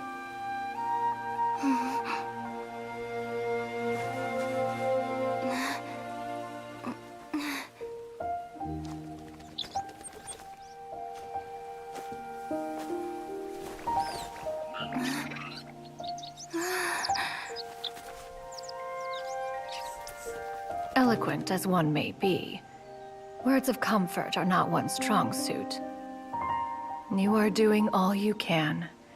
One can see your strength of will, your fearlessness in the face of danger. And so, whatever your dream may be, one believes that you shall achieve it.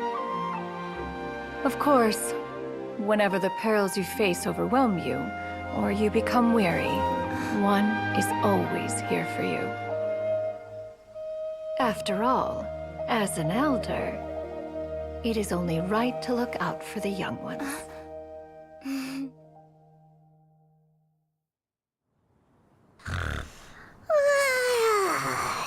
Grilled chicken drumsticks. Huh?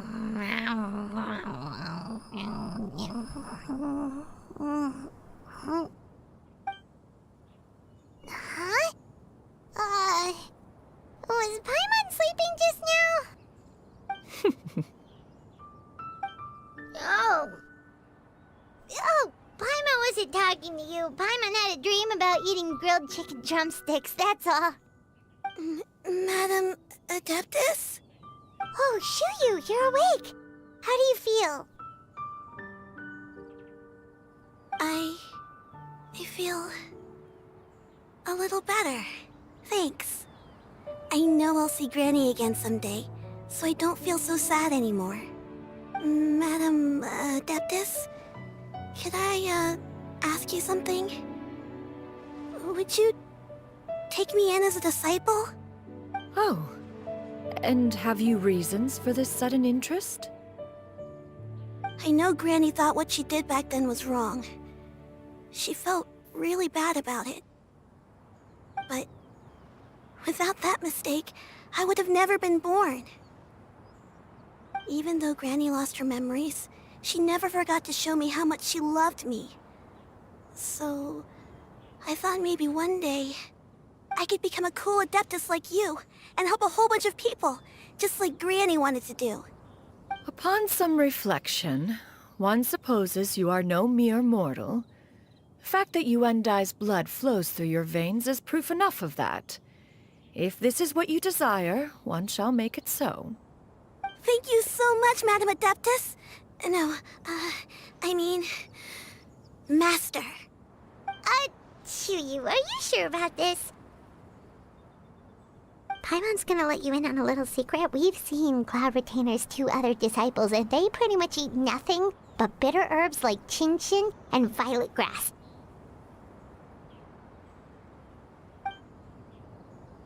If you join them, you'll never enjoy Wanmin Restaurant's delicious cooking ever again. How utterly preposterous. One has never enforced such a rule. Every individual must find their own path to enlightenment. So long as one retains a pureness of spirit, one's dietary proclivities are quite irrelevant. Well, you say that, but Paimon's not seeing any tasty treats up here now, is she? Although Mount Outsong is rich in natural beauty, its location does preclude access to certain finer mortal comforts. That is precisely why one plans to relocate to Liyue Harbor. Shu Yu shall have the honor of becoming one's first disciple in the human world. Whoa! You're leaving Mount Outsong? One has never concerned oneself with the location of one's residence. From the very beginning, one has sought only solace and peace. Yet in the end, all of one's disciples ended up in Liyue Harbor. Ganyu, Shenhe, Yuendai, they all chose a life among the mortal world. One has reflected on this fact for many years now. One can only assume that it is due to some failing on one's part as an elder or master. A failing, perhaps, of recognizing what it was they truly wanted. One is most curious as to what aspect of Liyue Harbor could have enticed them to remain there. One could hardly offer an opinion on the matter, but perhaps some time in the harbor will prove instructive.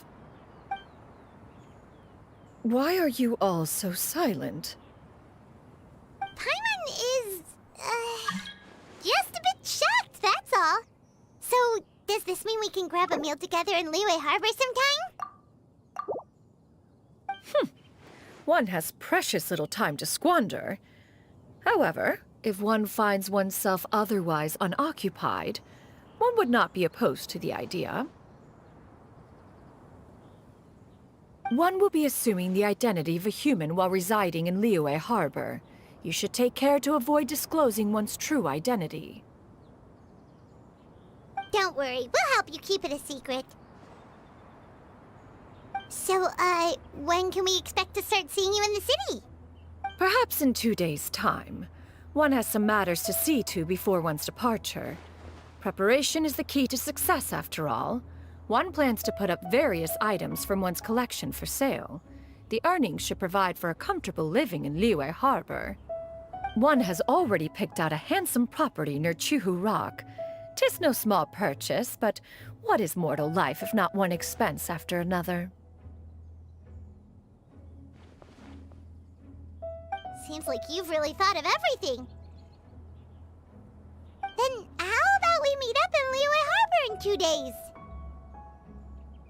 A sensible plan. See you then. Oh, also, why don't you take this suspensus somnium mechanism as a souvenir? Anytime you should feel ill at ease in the future, you may try quieting your mind and sitting in meditation as you listen to its melodies. It might help you find a new perspective. Awesome! Thanks, Cloud Retainer! Hey, didn't we promise Shincho that we'd tell him what we found out? Should we make a trip to the Feiyun Commerce Guild? It's totally up to you.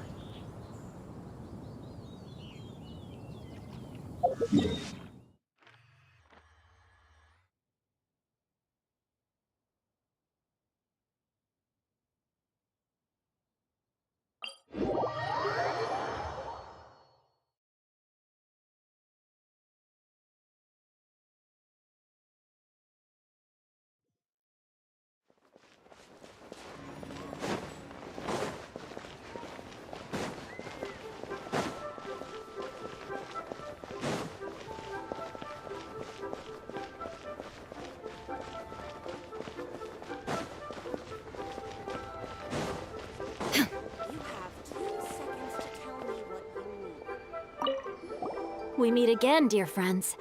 How did everything go? Great! And it's all thanks to you!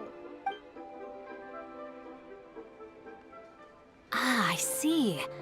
So the stories didn't get it right after all. Even though she was a celebrated heroine, she had to bear a heavy burden that most could not hope to understand. Thank goodness for the help of that Adeptus. At least she was able to recover what she had lost. Although I cannot claim to know exactly how their story will unfold from here, I trust the ending will be a happy one. Those united in a common purpose always find a way back to each other in the end. Thank you for helping me fill in the gaps. And don't worry, I'll keep this all to myself. It's not my story to tell, after all.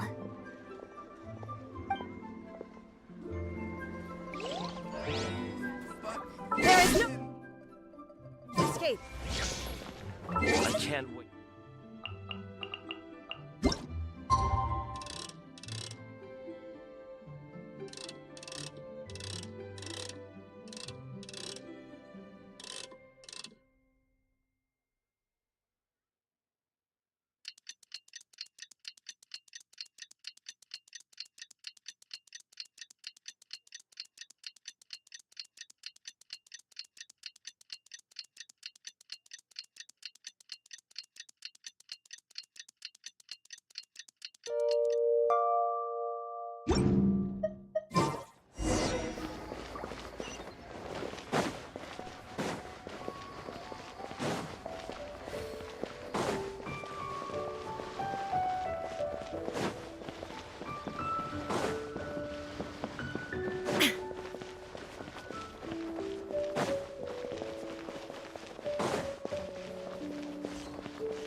Your concerns are excessive and unfounded.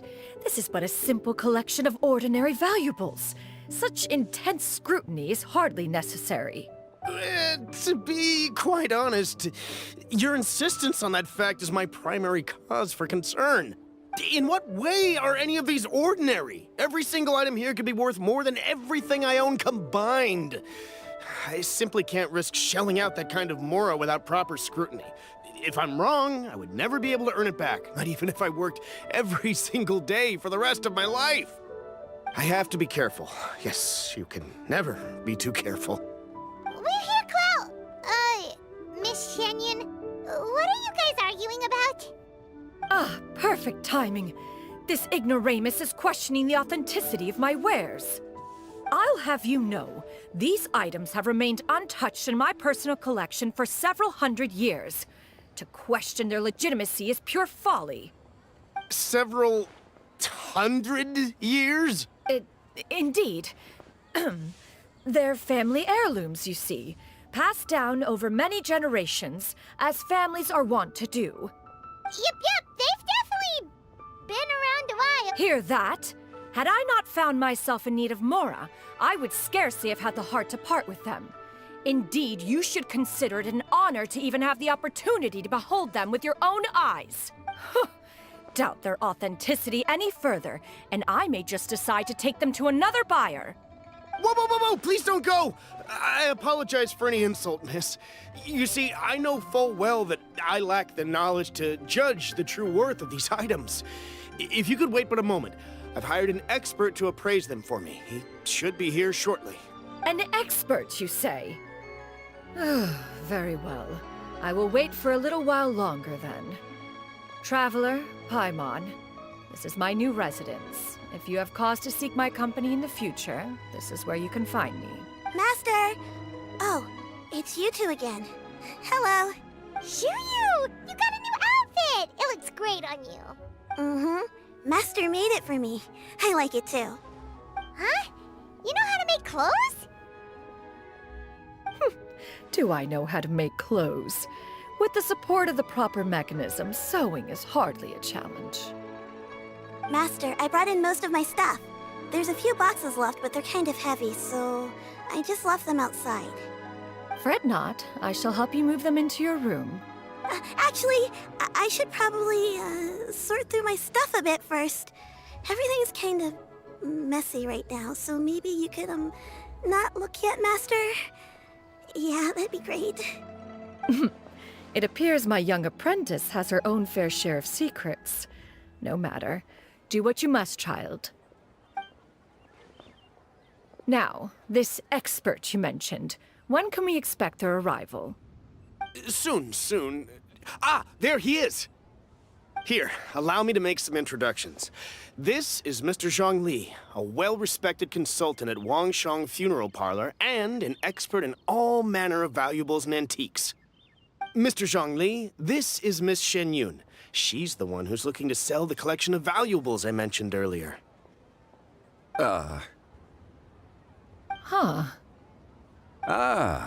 If it isn't Miss Shenyun. It has been quite some time since our last meeting. What a serendipitous reunion. Indeed, most serendipitous. Have you been faring well as of late, Mr. Zhang Li? Quite well, thank you. I was fortunate enough over the past few days to enjoy both a stroll in the mountains and a fresh brew of tea from the most recent harvest. The experiences left me with such insight and peace. Huh. So you two are already acquainted? Indeed. How fortunate we are that fate has brought us together again. If you are otherwise unaware, allow me to inform you that Miss Shenyun is a well-regarded collector and appraiser. She is well-versed in all fields, and oft-celebrated for her impeccable taste. You stand to gain much from this opportunity. You are too kind, Mr. Zhang Li. True collectors pride themselves on their wealth of knowledge and eye for detail. I can say without a doubt that you are foremost in that regard. Why, you flatter me, Miss Shenyun. It would seem that you are as self-effacing as ever. Not at all, Mr. Zhongli. Not at all. While I am loath to butt into this conversation, I must ask, you two already knew each other, and you seem to have quite a cordial relationship. Can I be certain that you're not working together to swindle me? I mean, you never know. Huh! A preposterous accusation. The heavens themselves would collapse before we would conspire to do such a thing. Miss Shenyun speaks the truth. Contracts are built on honesty and trust. If that proves to be beyond your capabilities in this instance, this transaction may be taken elsewhere. Say no more. Let us depart. I jest. What fool would still harbor doubts after Mr. Zhongli himself has vouched for the goods? Miss Shenyun, wait!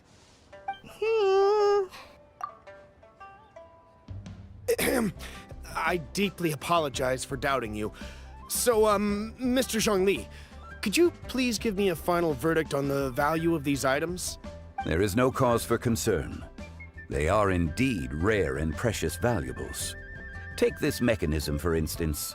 Though one may not immediately perceive its purpose, its structure and appearance are exquisite enough to merit it a place in any fine home. The same can be said for this one here. Few could hope to possess an item that so perfectly blends mechanical wonder with geometric grace. I am sure you have heard from your travels that the study of mechanisms is among the most wondrous arts in this world. With that in mind, I earnestly recommend procuring every last item in this collection. All right. Since I hired you as my consultant, Mr. Zhongli, I shall, of course, trust your good opinion. Then, in that case, Miss Shenyun, I'll take the lot. However, since the final sum is quite large, how about we start with an initial deposit through the Northland Bank? The Northland Bank? Huh. Oh, you refer to the fiduciary house. Oh, very well. I fear people only use the term bank nowadays. In that case, I'll be off for now. I'll return to collect the goods once you've received the funds.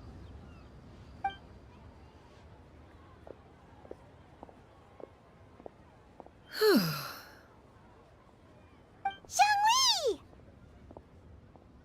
My friends, have you been doing well? We've been great! How about you? Paimon didn't know you were such a busy consultant! My days have been quite pleasant as well. I had been quietly enjoying a cup of tea when Mr. Xiaozu requested my services. As for you, Miss Shenyun, I presume you must be looking to settle in the city? I must say, the name Shenyun sounds exceedingly strange coming from you. Perhaps you could dispense of that particular epithet in further conversation. Whatever for. Am I not addressing you as a friend should? Well, that is true, but... Alas, refer to me however you will. After all, a name exists such that others may address you with it. One is hardly ignorant of that fact. It would seem that you have gained many valuable insights over the years, Cloud Retainer. One has indeed. One's previous days were all brief. Now that one has made up one's mind to move and settle, one has gained a much better appreciation of the hubbub and commotion of the city, as well as the people's hard work and ardor. This city is much changed from how it was more than 1,000 years ago. Not unlike the ocean tides, so too shall the movement of people ebb and flow. From turmoil to peace, enlightenment to aspiration. Human society possesses limitless potential. In another 1,000 years, the scene we witness here may change in ways that are impossible for either of us to imagine. Alright, that's enough reflection for one day. No need to get all sentimental on us. You make a valid point, Paimon. Now that the sale has concluded, what say one plays the host as we try some specialty dishes together?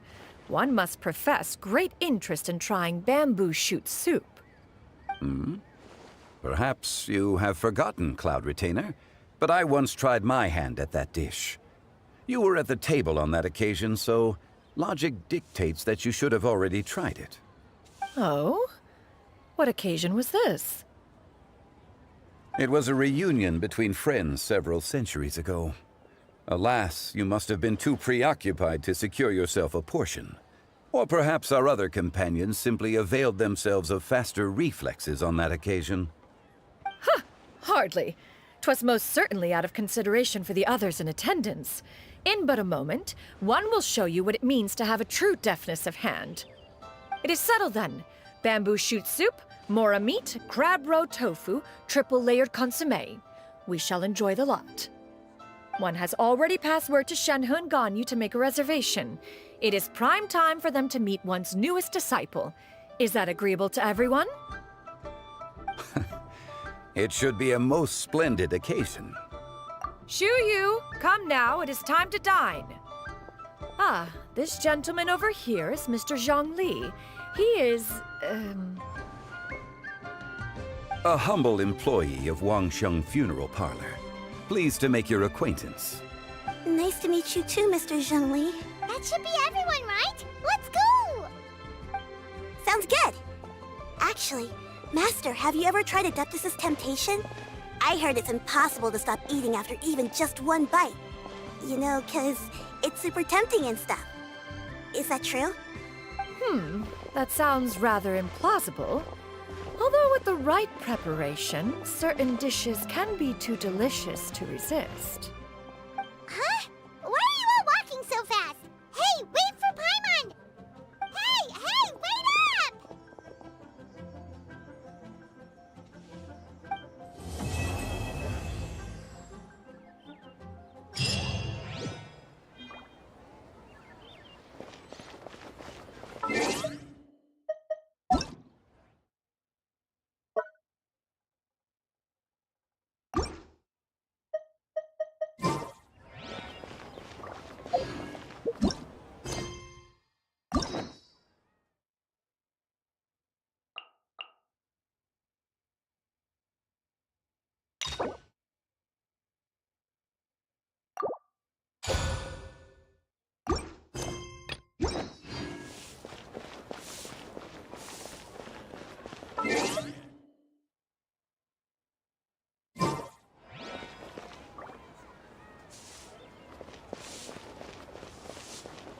up!